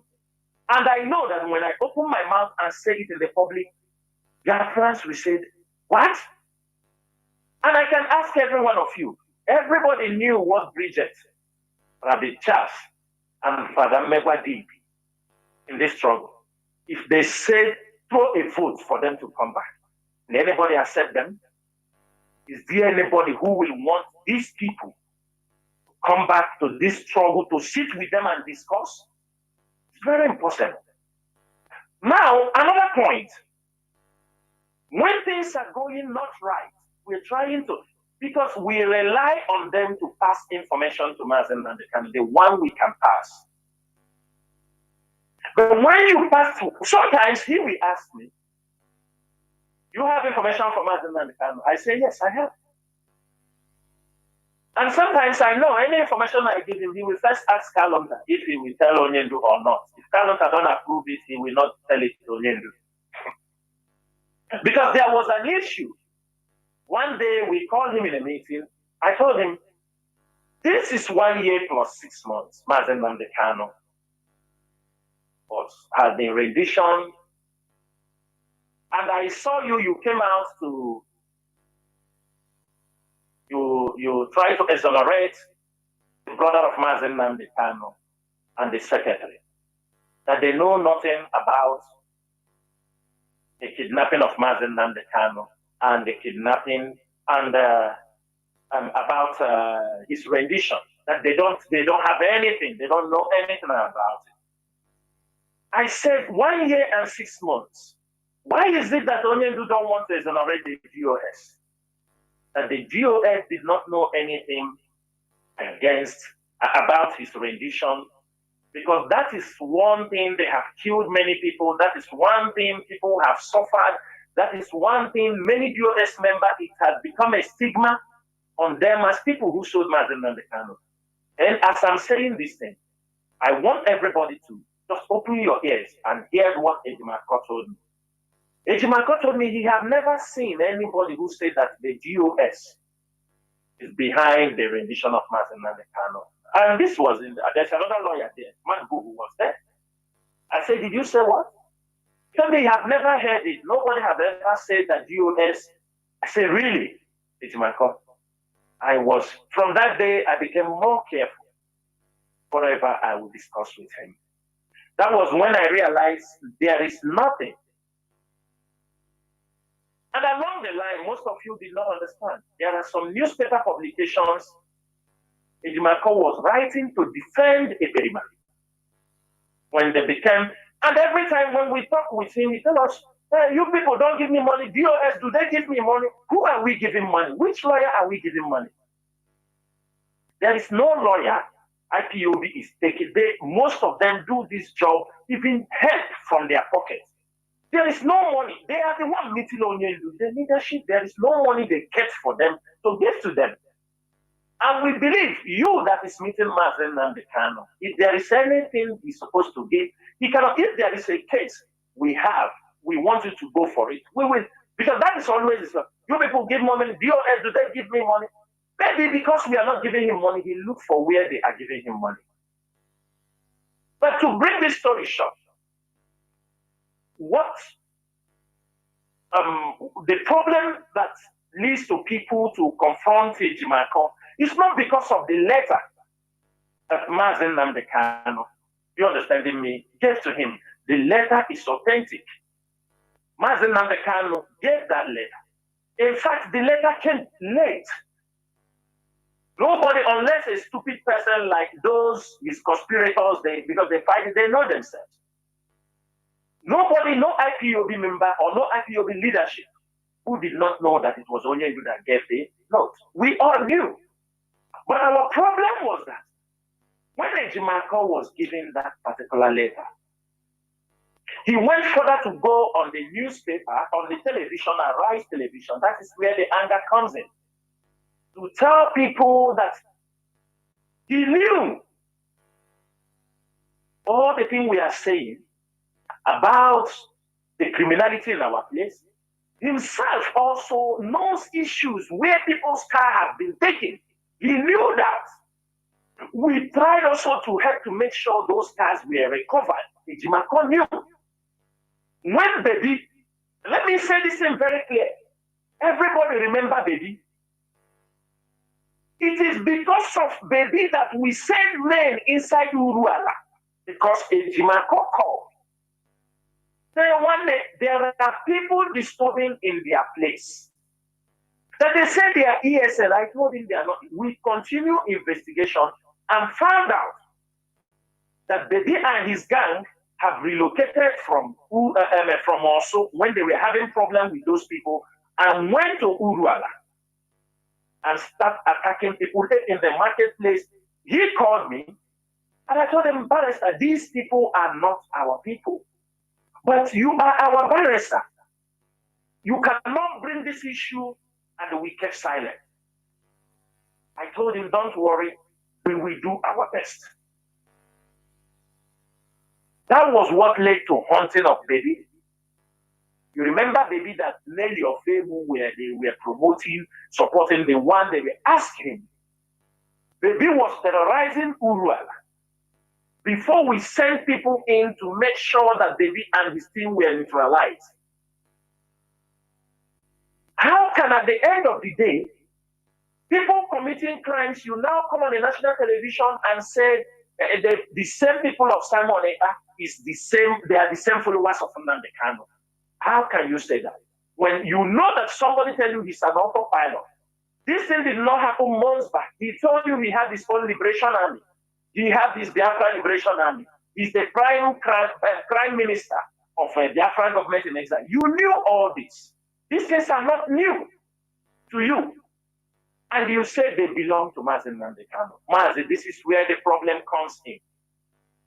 This is where you see the anger of Biafrans on Aloy Ejimako. There are many things that we don't need to share on air. It's not necessary. But this is where the problem comes in. He knew when the crime minister crowned himself from spokesperson to ESN, every title he has taken. And at the end of the day, he knew, he said, he knew all the publication, how is the prime minister, he knew all those things. He saw those things. He saw his liberation, he formed his own liberation, he saw his autopilot. How can you take all these things and say they are from Nnamdi Kanu? I want to understand.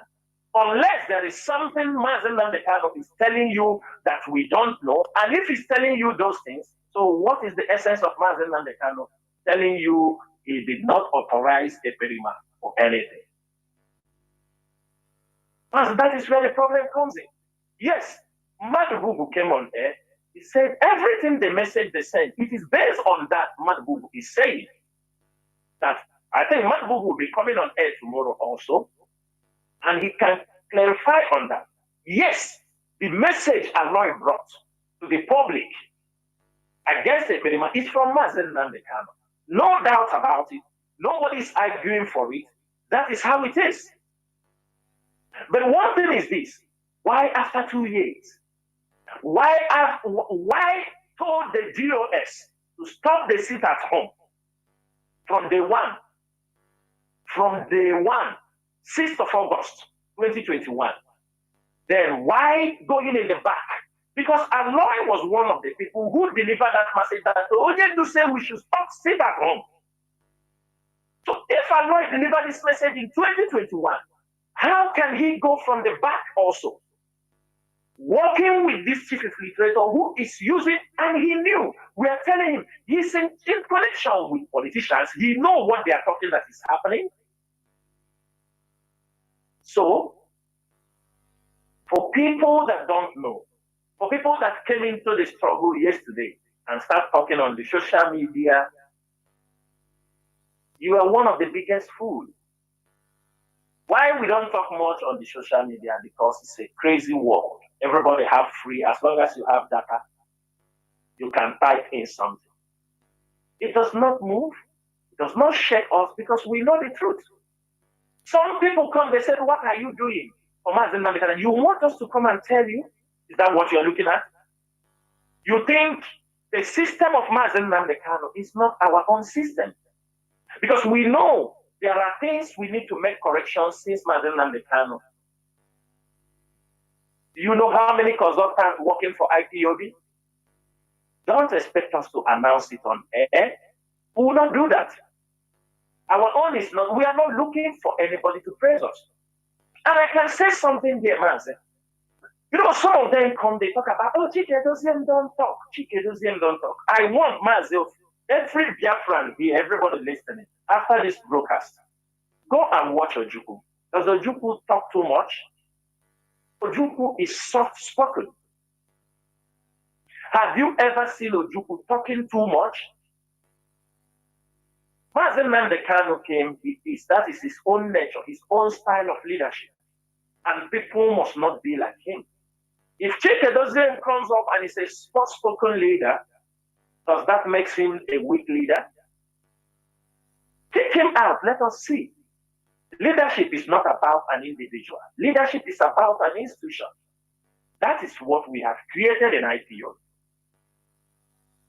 We want to create IPOB in such a way that anybody can come in and be the leader who is capable, whether you talk or you follow the principles and the structure and everything, as long as they are put in place. You come, you think. I could remember when Mazi Nnamdi Kanu, some people were talking, oh, had it been Mazi Nnamdi Kanu is as big as Uche Mefo, with big stomach, people with they're afraid of him. You see, in their mind, that is the mentality they know. Just like some men, they want to marry a woman, whether she has brain or no brain, they just want a big woman, a very gigantic woman they will marry. Because that makes those who marry a small woman not to have the same thing they can get. Why I'm saying this is that all these people, Biafran, IPOB, media warriors, these kind of people block them on social media. Or we have passed this stage. And one thing people don't understand is that in this movement, is stage by stage. There was a time we are trying to people to know who we are. We are trying to share our grievances. We are trying to, you understand me, when they were calling us miscreants, that time, we do everything to make sure that the public, the international community knows us. Today, they knew IPOB. They knew the reason why IPOB is agitated. Nobody call you a miscreant again. Today, they address you as a Biafra, or they call you an IPOB member. That is the thing. And when we have come to this stage, we need another strategy. The way we speak, the way we convince people, the way we talk to people. At this moment, it is not your papa, your mama. You educate somebody because you have a lot of information to pass out. Because they are new. They have nothing to offer. They can't even make a simple argument. They can't be constructive. That is why you need to be very, very focused. Mazi, to go further on this issue, you know, the visit of Madubugu have opened the eyes of many things. Just that short visit, a visit that has been denied for over 2 years. We wish that it is how Chukwukabiama wants it. Because you found out that for 2 years, they have lied for Mazi Nnamdi Kanu on many things. And which our brother was saying, who is feeding you? Madubugu was asking, who is feeding you these things? Let me ask everybody, you know, when I come on air, I want to explain things that people can understand. Let me ask all IPOB members, families around the world. Any coordinator, any continental rep, do you communicate with Kalonta? Do you tell him the day-to-day activities of this movement? No. Do any one of you present him what the leadership is doing, you know, from the top to down? No. But how can he be able to know what is happening in IPOB leadership? In IPOB. He is not in IPOB presently. Even before, he's just because a brother to Mazi Nnamdi Kanu, he paid you. He don't even know how IPOB. I have been in this struggle for 10 years. He may have discussion with his brother, there is no doubt about that. But in IPOB structure, I have never seen him in any meeting for IPOB structure. I have never seen him. for everything we are doing. So where do they get the information that they go to feed Onyendu or based on only gossip? For example, all of you saw what he wrote last time that they went to Chinasa's hotel in Imo State, where they came to catch me. Then I ran away from the hotel. The other time he said that my parents are living in the military barracks, that I took my parents and ran, they are living inside the military barracks in Abia State. Does this now tell you people when this blackmail that the moment they arrest Mazi Nnamdi Kanu, that Chike Doziem, Chinasa, Nworu, and the more powerful were in Nigeria cruising with their jeep and lavishing money? Have you people seen where that have you seen? Are you seeing the connection? All these things, I'm telling you, they're going to feed Onyendu these lies. And Onyendu, of course, he's a human being. He can be wondering, is this the people I left? Is this the men that I left that are doing these things? Some he might believe, some he might not believe. But I'm not putting any blame on him until he comes out. These people went to the point. Chinasa, look at the media warriors, the job all of you are doing, all of you coming on the social media. You know why I'm saying this thing? You know, somebody almost I am saying these things because maybe tomorrow, if I'm not alive, Onyendu comes out or anything happens, people will say, Chinasa once said this thing on the radio. These people went to the point to say that IPOB leadership don't talk about Onyendu again. The media, we have totally, you understand me, that it is now, we are doing, that we have hijacked the radio. All the protests we are doing around the world, they don't tell Onyendu anything. They don't tell them people protest for him. They don't tell him anything. What they go there is to say, the leadership do this, the leadership do that, the leadership do this, they did that, they did this. And sometimes, even to the point, there is somebody I'm not going to call his name, that is an in-law to Onyendu. He goes to visit Onyendu sometimes. This is a man, I have never spoken to him in my life. I don't see him. I cannot recognize him. Chike Doziem have not spoken to him.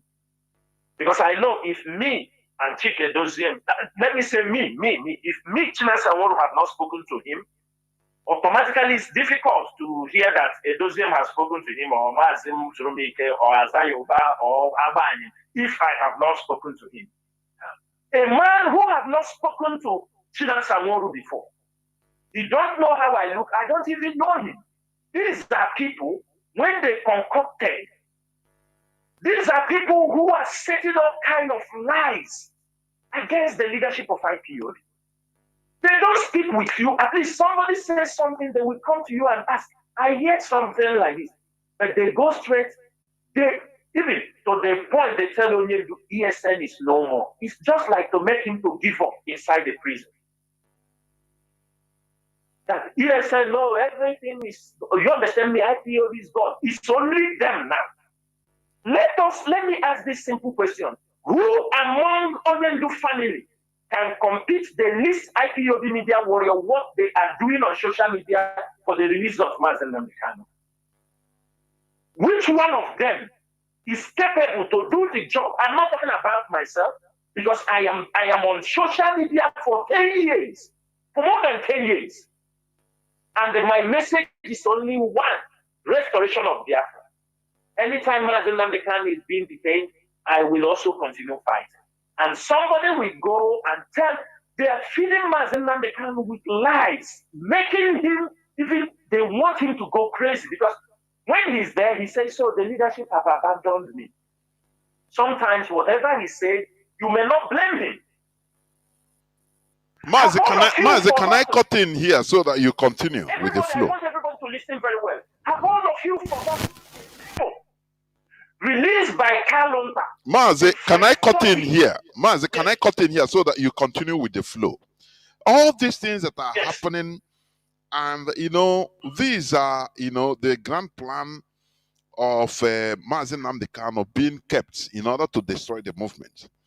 Do you think that these people are helping as they are talking about release Mazi Nnamdi Kanu, release Mazi Nnamdi Kanu, but actually the actions are proving otherwise, showing the Nigerian government, the green light to continue detaining him? Do you think that with all these things happening, that it will be easy for Mazi Nnamdi Kanu to be released? Because the Nigerian government might be thinking that, look, the more they continue, the more there will be confusions and the more the movement will be destroyed. Don't you think so? Mazi, continue. Mazi, let me tell you something. If you ask myself, former, you ask other people. Even if we feel upset, okay, about something, we can only communicate through the lawyers. We don't have any other means.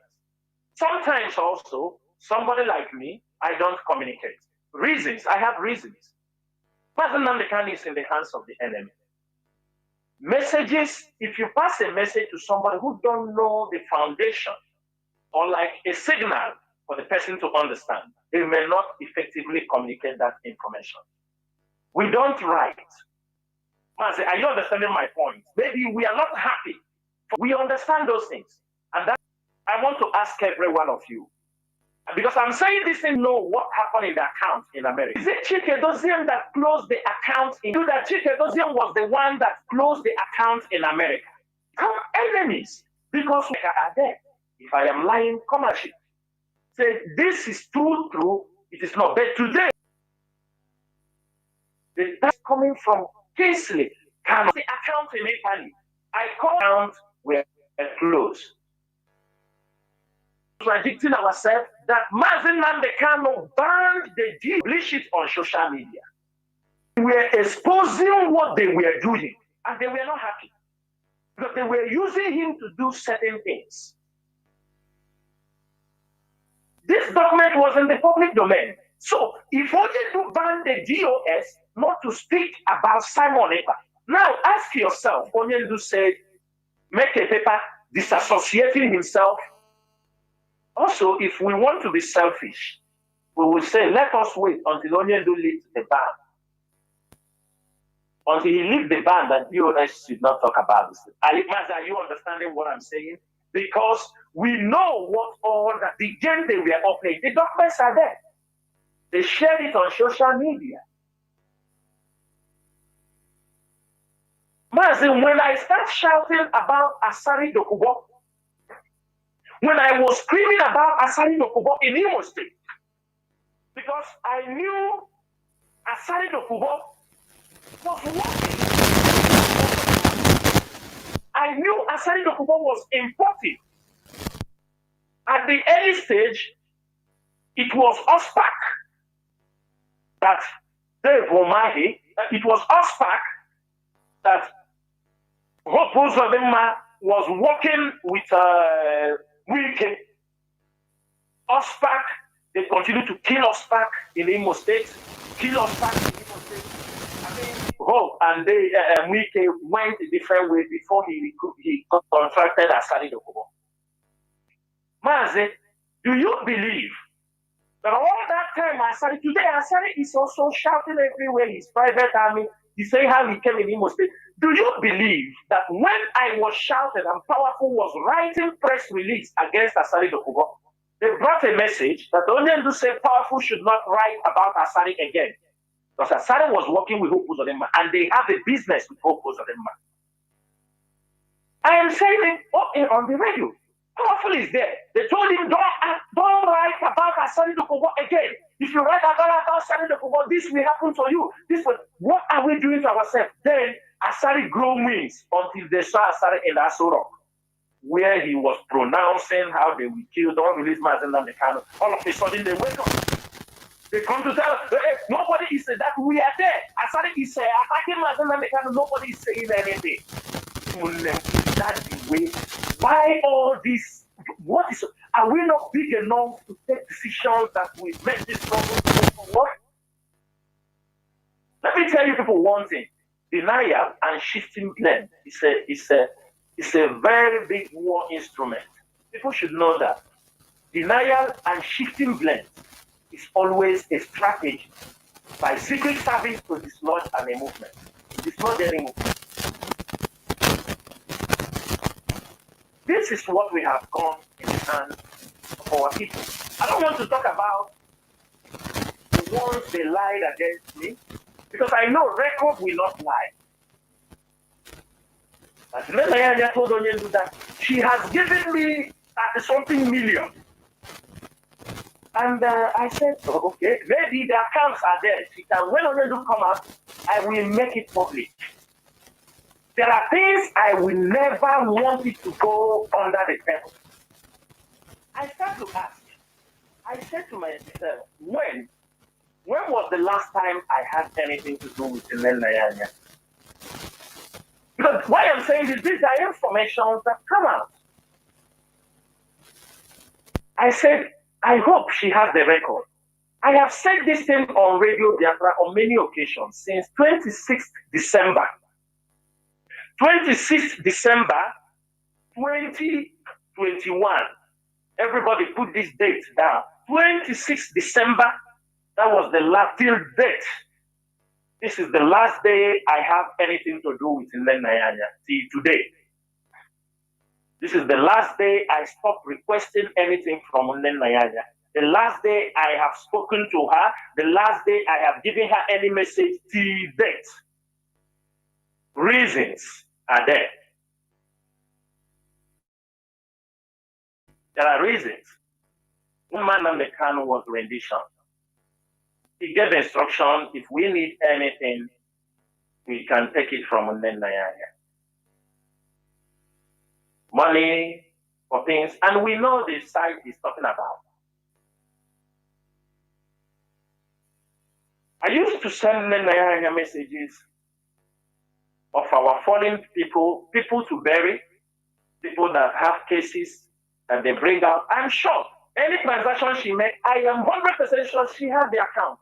She is not somebody you can get money from her without writing the reason for the money, which I knew. They are all there. But the time I was very careful before this date was when I requested money from him the first time, after Mazi was brought in Nigeria, I make that request, Sisi to Chika Edoziem, Sisi to Nzurumike, and Sisi to Chukwudi Ofoma. When I sent that request to her, she told me that if I want her to release any money, I should not CC anybody about any request that I want, if I want to get money from her.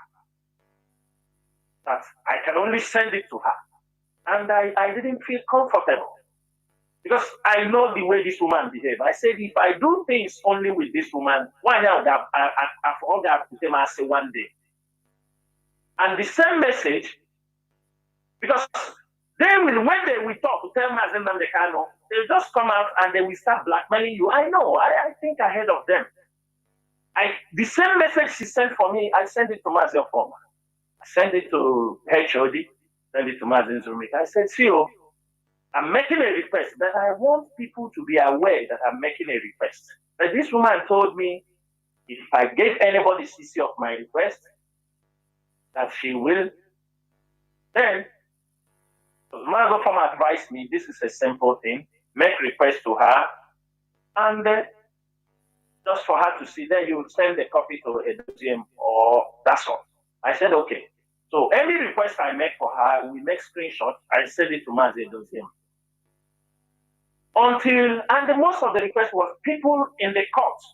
People that were being held, people to bury, many people were mainly burial, people being held, and some of the officers, their parents died, they need to bury them. That was where the range of our requests.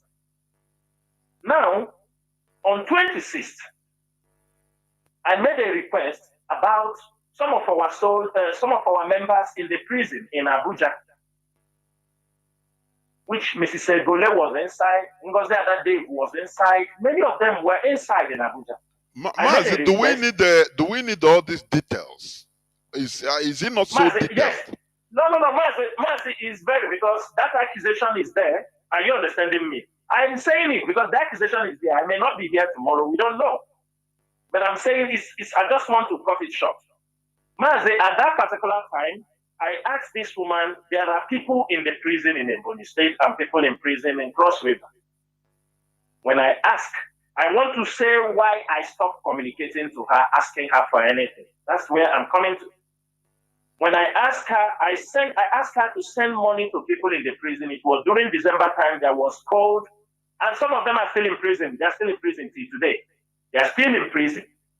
And the people in Cross River, I told her, please, I didn't ask something that I can do also myself when I have money.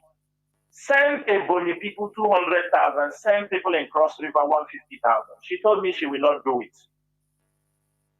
That unless I give him a lawyer. I told him these are people in the prison. The one in Abuja, I give to Emeka, Palestine Emeka. The one in there, give to their welfare. These guys are in the prison. It's cold period. She told me she will not do it. I told her why. That she should not ask her unnecessary questions. That was when I told her I will never come to you again to ask help for our people, because I found out you are using it as a ransom.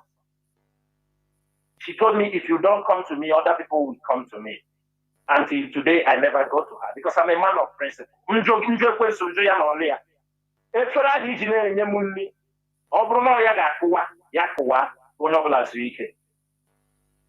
And I sent it to Mazi Dozim. I don't know later whether she sent it to them, and that was the end. You know why I'm saying this thing is the way they have planned to destroy this struggle. And there are people, when we see them in this struggle, we start shouting. Let me give you another example. You see the audio message you're hearing where they will say they will kill Madbu, that Onyendu gave him weapons. Which weapons?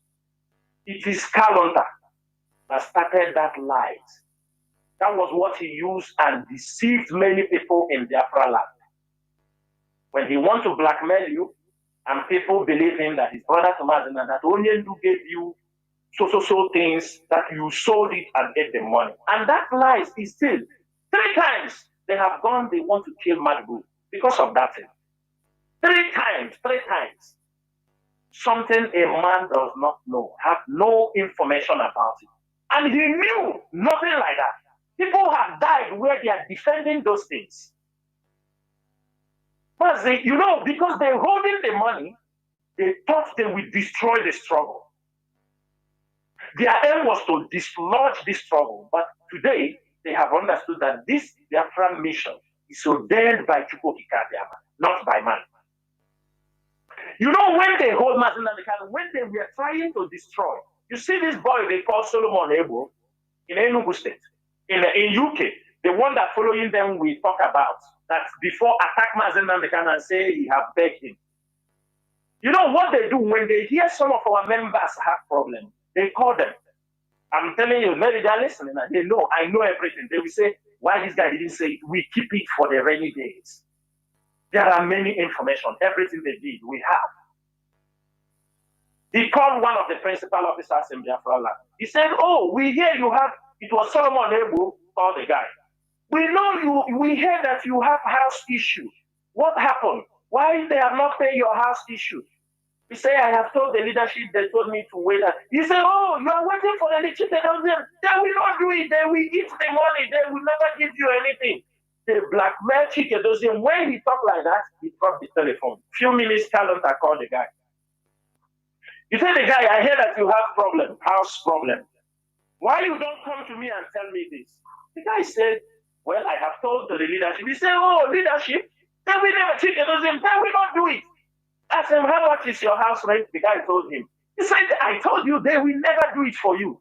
People that are hearing my voice, you know what this leadership have done for all of you. Both the one from our boss and the one the leadership have tried to keep to make sure this struggle is moving. Yeah, when they deny us fund, they deny us fund. You told the guy, okay, send me your account number, I will put that money for you. He said, excuse me, I need one favor from you. This is Kalonta talking to the guy. He's a principal officer. He said, I need one favor from you. He said, what's that favor? He said, I want you to go around the state, collect the workshop of every ESN commander, put them in one forum, I want to be addressing them. Make Skype for them, prepare Skype for them. Then when you prepare this thing, you call me, I will be addressing them. The guy said, frankly, I don't know about ESN commander, so I am not aware who is who. He said, if you need this information, I think the best person you can ask this thing is Mazi Chinasa Nworu. He told the guy who? He told him this is an insult for calling my name where he is. That he started to abuse the guy in papa, in mama, curse him. The guy said, what did I do? He cursed the guy until he closed the telephone on the guy. Mazi, can I ask you, Relax. Mazi, please, Mazi, can I come in here? Yes. Because, you know, this thing you are saying, sometimes it will be, I know many people will be itching. And when they are big, you know why I say this? Let me ask, which money is this guy, Kanu dishing out? Or we go on she, you go IPOB, or we go on Kakbaya. That is what we, how can an organization be held hostage? Yes, not me. The fund, and now they'll be using it to as they want to, you know, do well and this and that to gather favor from people, whereas the organization is there with the structure, and we believe that things are going well. You know, they are surprised. How are the men being taken care of? In Abia State, they sent somebody. He went to ask the student, hey, you people, are you people eating? Are you people eating? If you are not eating, this woman, remember, she's the one in charge of the finance, so he will let me know. He said I should ask you people, if you are not eating, they will give you money. We got the information. And Makachineke, on this platform, I told the people, if that guy come close to the camp, come close to ask anybody, kill him. Any of them that tried that nonsense, because that was what they did at the early stage. They destabilize, they use the money in their possession, and they go, when they do that, when they cannot, they go to Onion, they tell you ESN, nothing. They are not doing anything. They don't know about ESN. They don't know the work of ESN. They don't know. But what they are good in, if they hear that ESN pursue Fulani somewhere, some of them ran to a governor to tell him, you see, ESN is doing, they are pursuing Fulani, they are helping you to control security. We need some money. They take money on behalf of ESN. We have all the records, but I'm not going that side. Because that's not going to, but my little time they say, we here, but you're with thank you. I will turn over. These are the things they have done, trying to discredit the leadership. Because of me, what have I done? Somebody can ask them, what did Chinasa Nworu do to you people? Just ask them this question. Ask them this simple question. What have I, maybe because I'm so outspoken, they cannot intimidate us. We are not people that they can come and bow down for them. We don't bow for people. We respect Mazi Nnamdi Kanu. We adore him. We obey him. But if we reach where the siblings of Mazi Nnamdi Kanu will ride on our head, because if not Mazi Nnamdi Kanu,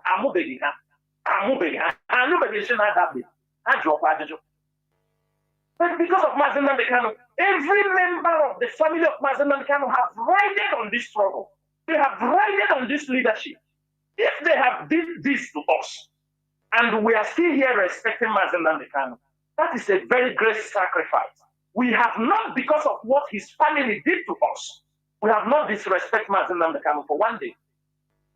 I have brothers and sisters. Chike Doziem have brothers and sisters. Azayoba have brothers and sisters. Mazi Nnamdi have. All of us have brothers and sisters. People who are outspoken also like us. But all of us cannot be. I don't think my brother can insult somebody because of this struggle. My sister cannot insult somebody because of this struggle. We are contributing, and many of us, this one, Mazi Nnamdi Kanu sibling will insult us, blackmail us, The sister will blackmail us. The in-law will blackmail us. Then you ask yourself, what are we in? If we are not called for this struggle, by now we will be having problems everywhere. Look at the person they nurture. All that they did with Eperima was to destroy the leadership. Nothing more. There is nothing more, nothing less. All this thing you see Eperima ranting, all this, they were feeding him with some information. Sometimes Mazi Nnamdi Kanu will give information to a more powerful. To put it in a press release, they will also, they got an information, they give it to Eperima. Eperima will use it and run to this thing. And they start making broadcasting, dishing out orders. They were sabotaging this struggle for 2 years. When we finish our work, we say we are done. Let Chukwuka do the rest. And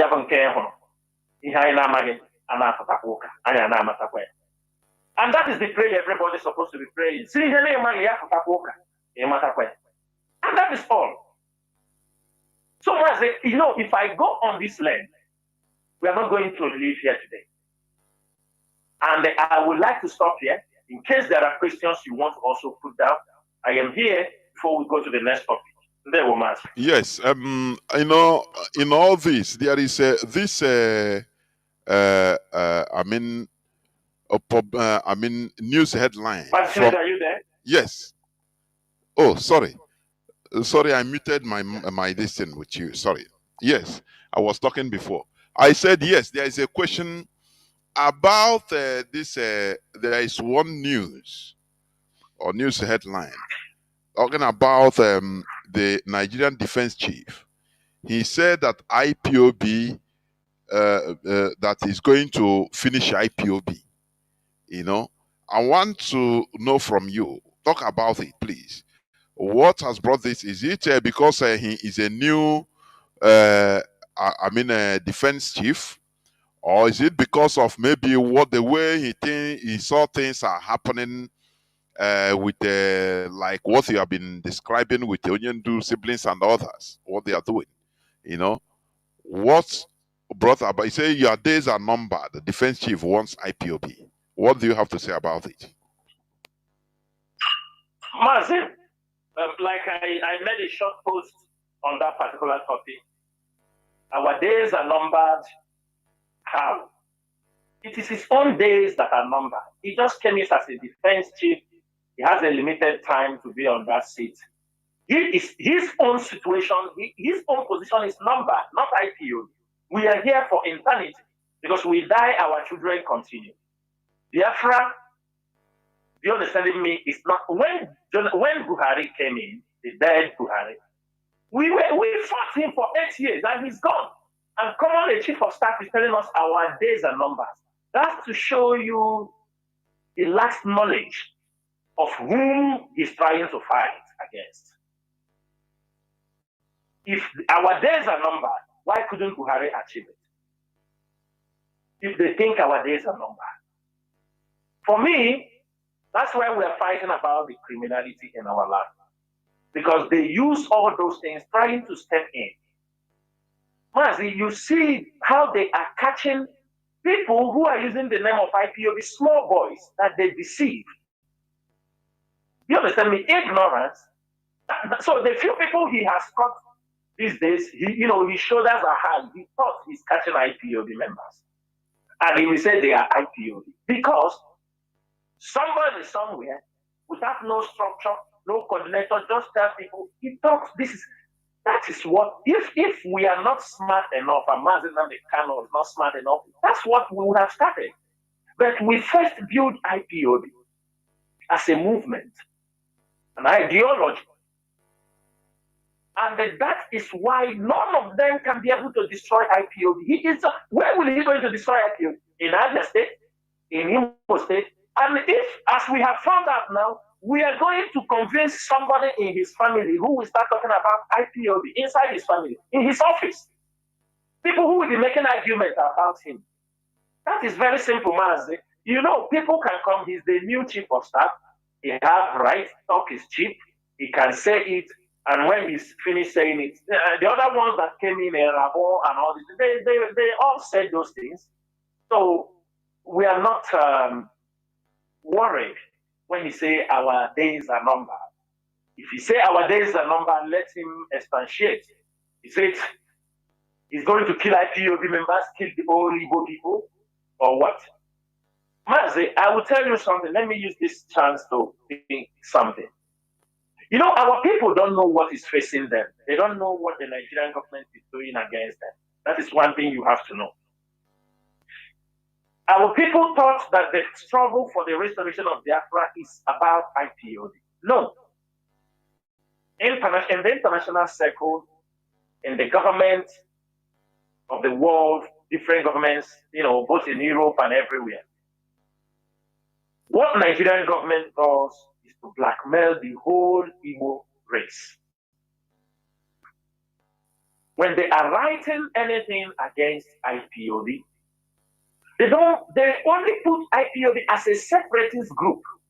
But the whole blackmail, using the derogatory words, is against the Igbo race, against the people of the Eastern region.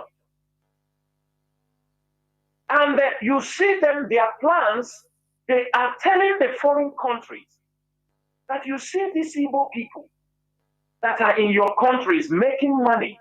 These Igbo people that are making businesses, you see them that all their money is being pushed to Biafra land through the Hawala system or through a clandestine operations. They are using it to form the separation, this for a separate state. That they should remember these are Biafrans, so they should remember that these are Chinese, so Chinese of Africa.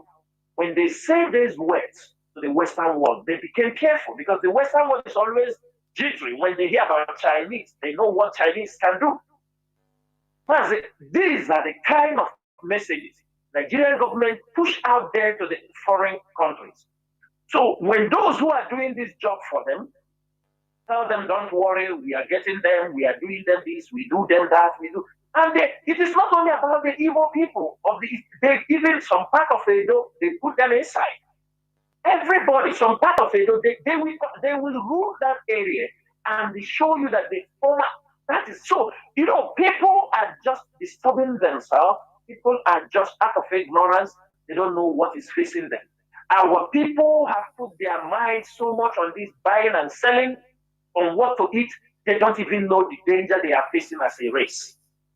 That every money, if Nigeria have that capacity, if they can, they want to know every single money every Igbo man sent into Biafra land or sent into Nigeria because of IPOB. That's why many of them, when a chief of staff say this kind of statement, they're supposed to rise up against him. Because when they say IPOB, they think, oh, they're talking about these IPOB people. But how many people are being killed because of IPOB? Because you are evil. You are being profiled. You go to the airport. They know you as an evil. You are being profiled. Buhari did this thing in Malaysia. When he was in Malaysia, he talked about that the people bringing bad name for Nigeria and people from the Southeast in particular. And the Malaysian president tried to correct him. You can't come to a country and you try to segregate your country to talk down on a tribe. Our people must understand.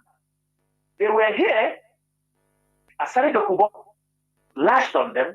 Why won't the defense chief lash on them? Well, one thing I have for the defense chief, this is a war. Boko Haram is there. Their days are not numbered. It's IPOB in the southeast, and their days are numbered. Well, I'm not going to challenge. What we are doing is to debunk the rubbish that he has said. If he said that he is the chief of staff, that nobody do this, then the young one now, let him come. Let him come and the end IPOB. Or if he wants, I bet him. Let us bet. Let us bet. Everybody said, the chief of staff, I bet him. I bet him 5 million naira. Let him end IPOB and give us date, the day he will end IPOB. It's a challenge. Let us make a bet. Tell us when you want to end IPOB. In 1 year? In 2 years? I bet him 5 million naira bet. Those who knows him, tell him that Chinasa Nworu bet him to destroy IPOB. If he destroy IPOB 5 million naira, I will give it to him. Thank you, Mazi Chinedu. Ndewo Mazi. And before the lines are open, I want you to address all these things, all these issues too. These 2 points I want to bring out now. You know, it seems we have forgotten. We are in 2023. Last few months, we saw the election in Nigeria. Before that, our people have been massacred. Even the rendition of Mazi Nnamdi Kanu, supposedly, among other things, in order to quieten him, to stop him, so that there will be Igbo presidency. Mazi, for me, this is not something that should be forgotten in a jiffy or in a hurry. That's why anytime I'm on I am always asking, where is the Igbo presidency 2023? So what I want to ask now is what is the leadership of talking about the failed Igbo presidency? Because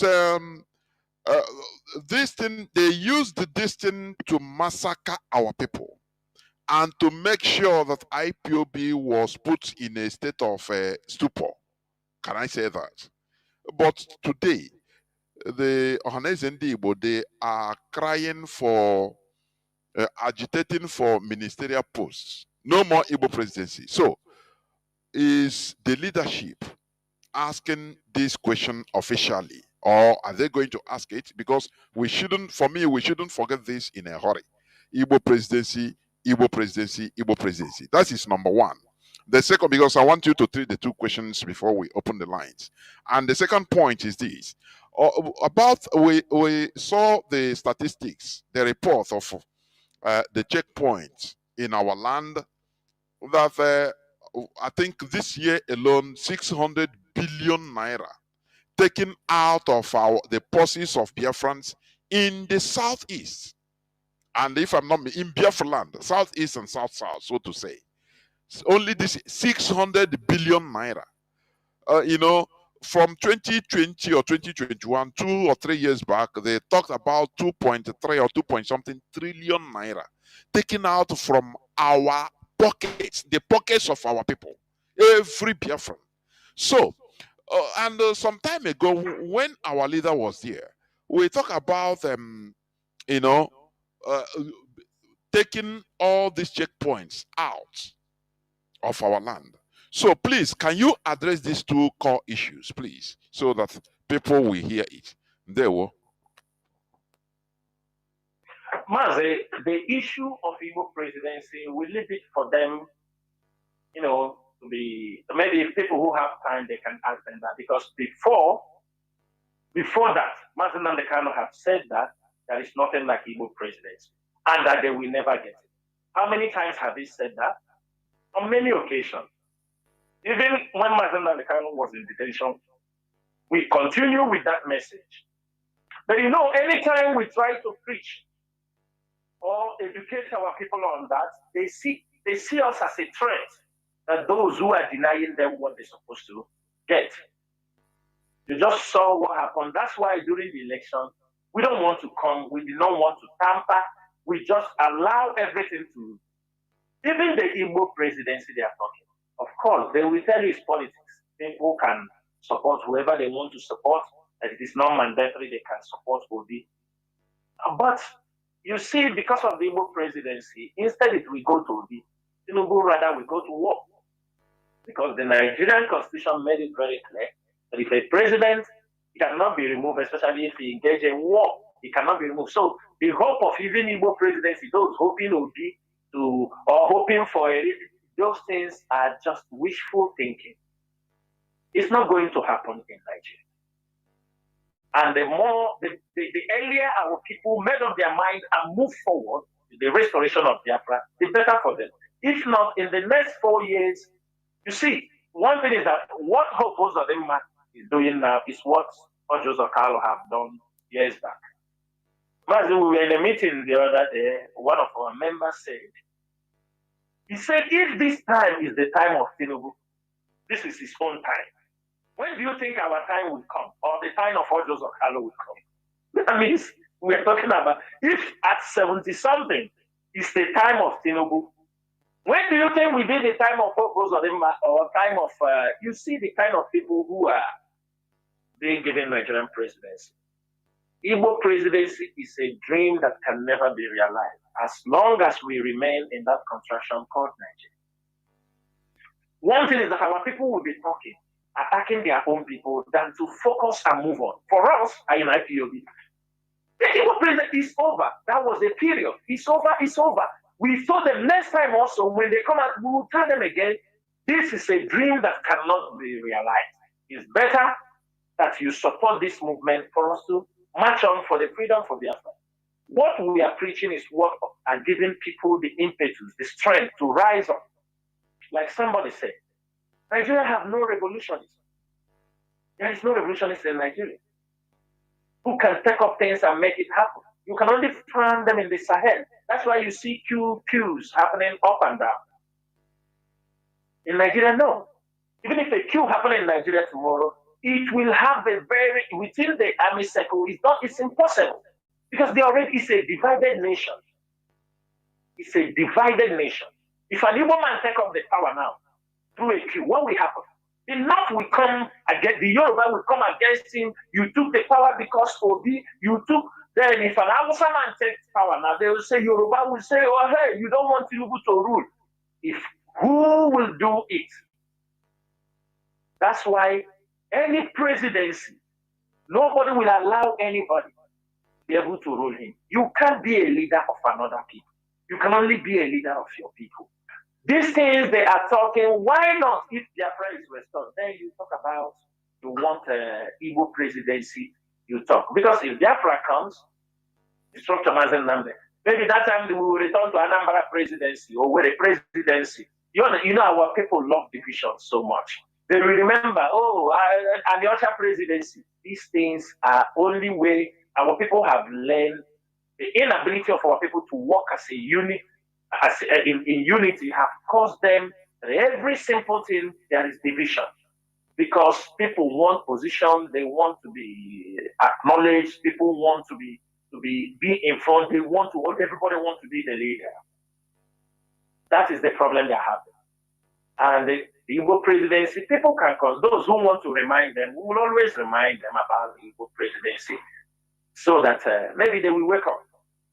And secondly, for Mazi, what you said, the report about police extortion in our place, that's one of the evidence to show our land is militarized. That's to show it didn't start today. But we found out that it's something that is not going to go away very soon unless we restore Biafra. Because one thing is this, when you put pressure and remove the police or the army along the way, some of them remove their uniform because they cannot be able to extort from our people. They take mufti and they start to attack and kidnap to make the road, you understand me, for the commuters not safe. There was a video circulating since yesterday, some Fulani people that was arrested. They were part of the people that attacked that sister along that Enugu Express. And there's some ESN officers whom were assigned in that location managed to capture 2 of them. If you watch the video, you hear what the guy, when they're asking them, where are those guns you people are using? He says, with the Oga. Which Oga? He said the gun is used to give, is the military that give it to them. They will make operation. Cause havoc along the road, return the gun, bring commission. Our land is a land of exploitation. The Westerners, the British, the Americans are exploiting us. The Nigerian police is exploiting us. The governors are taxing our people. It is a land. The pastors are calling people in the pulpit. Nothing is working. Everybody is a country. Crocodile eat crocodile. Snake eat snake. That is how they have made our land to be. So, Mazi, it is very, very difficult because the moment you remove them from taking that 50 naira, taking that 100 naira they are taking, with their POS because they see it is the safest way to make money, oppress the people, you intimidate them with the gun. The government knows. The governors, they don't know. They know. Some people, let me tell you, people are buying the road. People are buying the road. Leave this road for me. It was like when Mama Joseph Carlo was alive, or I think the mother is still alive. When Joseph Carlo was the governor, the mother sell, he sell a correct road. He sell to those who collect taxes. This is the way police operate in our land. Tax force. That's why that time you will see like a correct road, tax force people who are collecting money. Then maybe he bought it from Mama Joseph Carlo, pay cash for the month. Every month is returning, and they go with army, go with police, collect money from people. The same way they are doing on the highways. This road to this road. Now me get this road. All the returns have somebody they are accounting it for. Where can I leave this road for me? All against our own people. But do our people understand what we are into? Do they know that we are under bondage? Do they know that that is not the way people live? Even while the police will be extorting, nobody wants to talk. Nobody can even ask questions. Instead, the people in the car will tell you, okay, give them now, make me they go. Give them now. In a transport, somebody is in your car, you are traveling, the army will bring him down. Take him down, the driver moves. It's not his problem. You are bringing somebody from Lagos. You can't even ask anything. They tell him, bring your bag. A young man, maybe they found money in his account. The driver will not even, I'm coming with this guy from Lagos. No, they will not. They will just hand you over, and the people will say, I beg, they follow them. If you have any problem, go and settle with them. They go. This is the attitude our people have developed. And this is a very destructive way of life. Mazi, highly destructive, what you are saying. Highly destructive. The person will be left alone to be slaughtered or to be, and they go their way. Yeah, nobody cares. Slave mentality. When they step this guy down, maybe in the middle of expressway, maybe from Delta State to Onitsha. Maybe the guy don't know even anybody that place. He don't have anybody. And that is how that person, the woman, they can be killed, they can stop everything. He can't say no. This is a passenger with me. He didn't do anything. He didn't rob the car. Sometimes somebody doesn't even know anything, but maybe they found money in his hand, they found money in his account, and they are ready to do anything. And our people, so much it has become very difficult. And we must continue to speak up. That money is just for a year. This is what they are making. Many policemen in Biafra land, they don't only end up in extortion. They build churches also. Why they extort you on the road, they extort people also in the churches. If you go to about many policemen own churches. They own churches. The people, they will pray and come on the road, they control. This is how, and nobody says anything because some pastors are one side exploiting the people and people are happy. They are exploiting you through the church and you are happy. Why won't policeman exploit his own? Why won't you be happy? Because we have demonstrated stupidity to the highest level. So these are the situations, but we continue to fight it. And I know if Biafra is restored, some of this problem, people must say bye-bye to it. Thank you, Mazi Chinedu. Something that entered my mind, although you talked it, please, you see what is happening in Africa today, mostly West Africa. One of the main reasons why the West wants to use Tinubu and co to fight Niger Republic or the military junta is because of gas coming from Biafra land. Gas from Okwa, which the Europeans want to use to replace Nord Stream gas from Russia. So that's why if people are saying that, oh no, this thing doesn't concern, I laugh. Because it concerns us more than anything. So what are you going to say about what is happening mostly in Africa, in West Africa now, please, before the lines will be open? Go on, Mazi. Mazi, thank you so much on this particular issue. I want to tell our people, because you know our people are people of emotions. They don't critically analyze things. You see people coming on social media, let's go to Russia, let's go to Russia, let's go to this. They are not asking. I have said this thing that international politics, from our experience, from things we have done, who we have tried to engage, we realize it is not on emotions. You cannot win the hearts of countries that have economic interests in your place through crying or through impressing them or through telling them, oh, we need your help. It doesn't work that way. If our people understand that the genesis of the whole problem now coming up is because of our own natural resources, some people don't understand. Some people don't even understand why they have militarized Oguta with the Nigerian naval base. They have stationed a big naval base in Oguta. Why? People don't understand why killings is going on in Izombe. Most of our people don't understand why.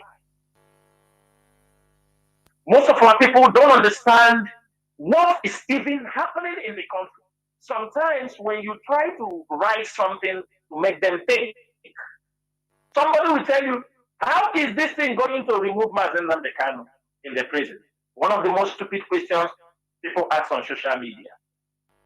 Reasons, but you ask yourself, how come, if it is no interest, how come it is a CIA private jet, a CIA, Phoenix airline, chartered airline is in America? How come it is a CIA agent chartered flight that was used to carry Mazi Nnamdi Kanu from Kenya to Nigeria?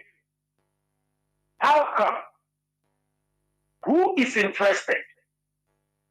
Who and who is part of the plot? How come? How come that after the rendition of Mazi Nnamdi Kanu, that Nigeria will spend $670 million in the USA and Europe trying to dislodge IPOB with internally? That's why you see 4 governments in exile in abroad, 4 in America, and 1 in Europe. 4 governments in exile. You ask yourself, is this a coincidence? No, it's not a coincidence. It's because the love and greed for money for our people, they have, many people do sabotage. They do these jobs and go free. They make money and go free from it. Nobody is being killed. Nobody is being, that is why you see everybody, this guy don't make money by shouting and fighting against IPOB. They make money. Now, Mazi, this issue is something I want our people, we have to be very, very careful. But I'm going to make certain things very clear. Like you pointed out here, the Americans intentionally blew up the Nord Stream gas pipeline that brings gas from Russia to Europe. It was intentionally done. And they denied it. And that's why I said here at the beginning, I said denial and shift of blame. It's a war tactics. It's something being used to deceive and disorganize and sabotage many things during a crisis like this. Why did they do that? Because they knew the pipeline. I think most of you have seen the pipeline. The pipeline that runs from Imo State and Abia State is gas pipeline. It's led down from our own land, That who led this? Chevron. But Mazi, do you know on record they say the gas pipeline from Nigeria from Warri, Mazi? It's a lie. No, that is what they write on record. That is what is written. It's a lie. It's a lie. The pipeline comes from Imo State. If they say it's in Warri, we shall see. You understanding me? We shall see. They say it's from Warri, no problem. We shall see. This pipeline, Chevron have invested over $19 billion because they want to be selling gas to the European countries. They don't want Russia to be selling for them. That's why they attacked the Russian Nord Stream pipe gas line. Now, our own gas is led from Imo State and Okwa. the same pipeline head directly to the North Africa. And Mazi, it goes in the middle of Niger. Let me tell you something Nigeria don't know. You know, with the cooperation of France, because France is involved also, they're involved in the deal. Niger gets royalties from the pipeline from Nigeria. They get the royalties. But our place where the gas is being pulled, we get nothing. No electricity, nothing, Africa.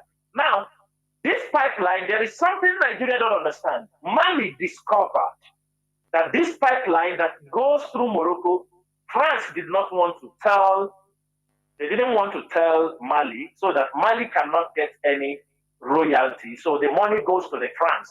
So France led this pipe from Niger at the border of Mali, part of Mali, and go to Morocco. So the royalty money for Morocco, for Mali, goes in the pocket of France also. And this pipeline goes towards Tunisia. That's why when we are talking here, you were talking about Tunisia. Tunisia is, all these things they are exporting and deporting blacks, they are being supported by Europeans.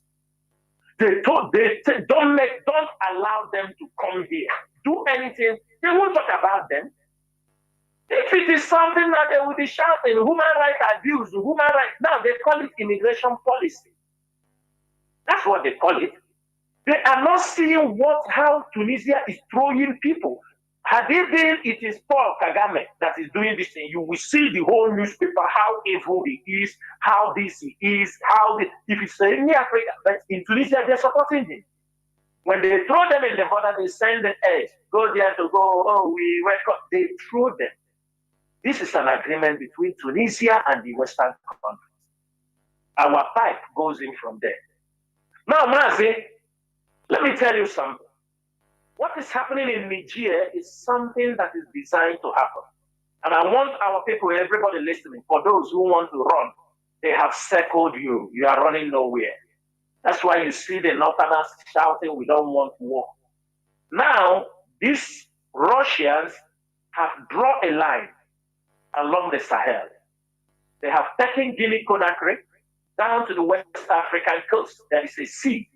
From there, Guinea-Conakry with Mali, Burkina Faso, Niger, Chad, Sudan till Sudan. So they have crossed, and there is war in Sudan.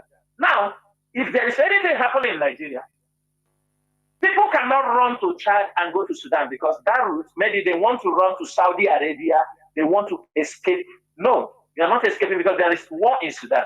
Now, from Gamburungala, heading to N'Djamena heading to the border and head to Niala in Sudan, Niala to Khartoum to Port Sudan. They can enter the ship to go to Saudi Arabia. This route, because there is war in Sudan, is closed. Now, Niger has become the center of everything. Can Nigeria go to war? If Nigeria go to war, there will be sabotage. That is something our people have to know. They can never go to that war in unity. Mazi, the former president, which is Bozum, he is from the Fezan tribe, a minority tribe in Libya and a minority tribe in Niger. Yes. He's from the Fezan tribe. This Bozum, a couple of months back, you saw there was a clash between verbal oral abuse by the Mali officials calling him a foreigner, an Arab, coming to pick up.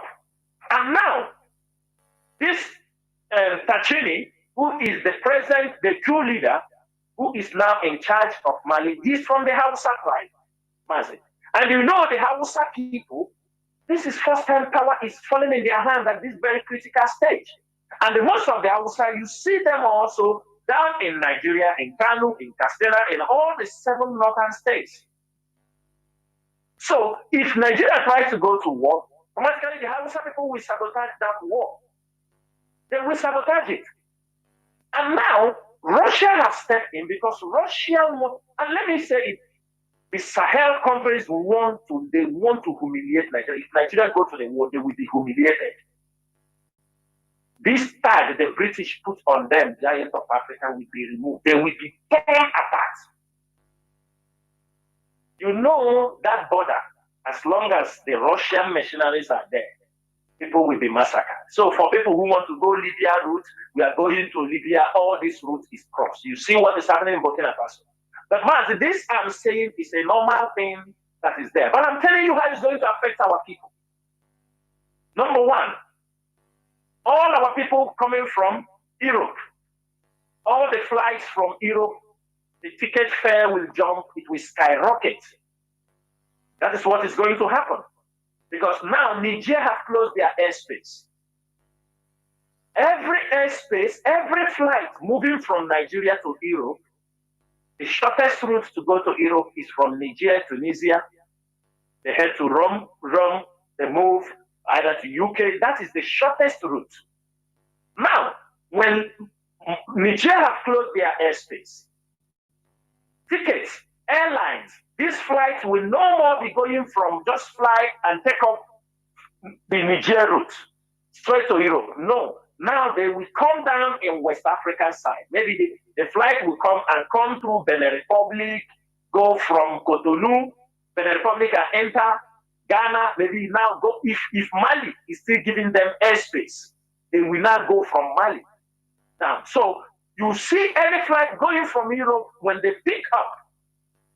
So you will see flights coming even from Middle East cannot come through Sudan and go Niger and land. No, they may go through Uganda, go this route. And they can't go through Libya. You know there is a war in Libya, so that what happened with Malaysia Airlines in Ukraine, in Russia, Chechen will not happen. Because passengers airline, Libya, there is still war in Libya. So there is no possibility of passengers plane going through this route from Libya going to Europe. So if you're buying a ticket before from Europe down to Nigeria by $1,000, I am sure you'll be buying it by $2,000, $2,000 something dollars. If you are buying airline before 1,500, be ready, you are going to buy it like $3,000 because the routes will change, everything will change, but the gas will always be pumping from your place down to Europe. But now, when they bomb the Russian pipeline, don't you think that Russia knows that Britain and America, because they are enemies, you think they want that pipeline to continue to fly? That is why you see America shouting, do this, don't do that, democracy, democracy, democracy, because of the pipeline. Because Chevron invested a huge amount of money. Then you come to Biafra land. People thought that the British petroleum have left. No, they are there. They are British gas and oil exploration. They are using this global, Sterling Global, an Indian company. This Sterling Global, they are specialists in oil bunkering. They are the ones stealing our oil under the pretext of the British gas and exploration company. So contract, they will give it to them. But the mother is the British gas and oil exploration. But you won't see their name. You will only see Sterling Global.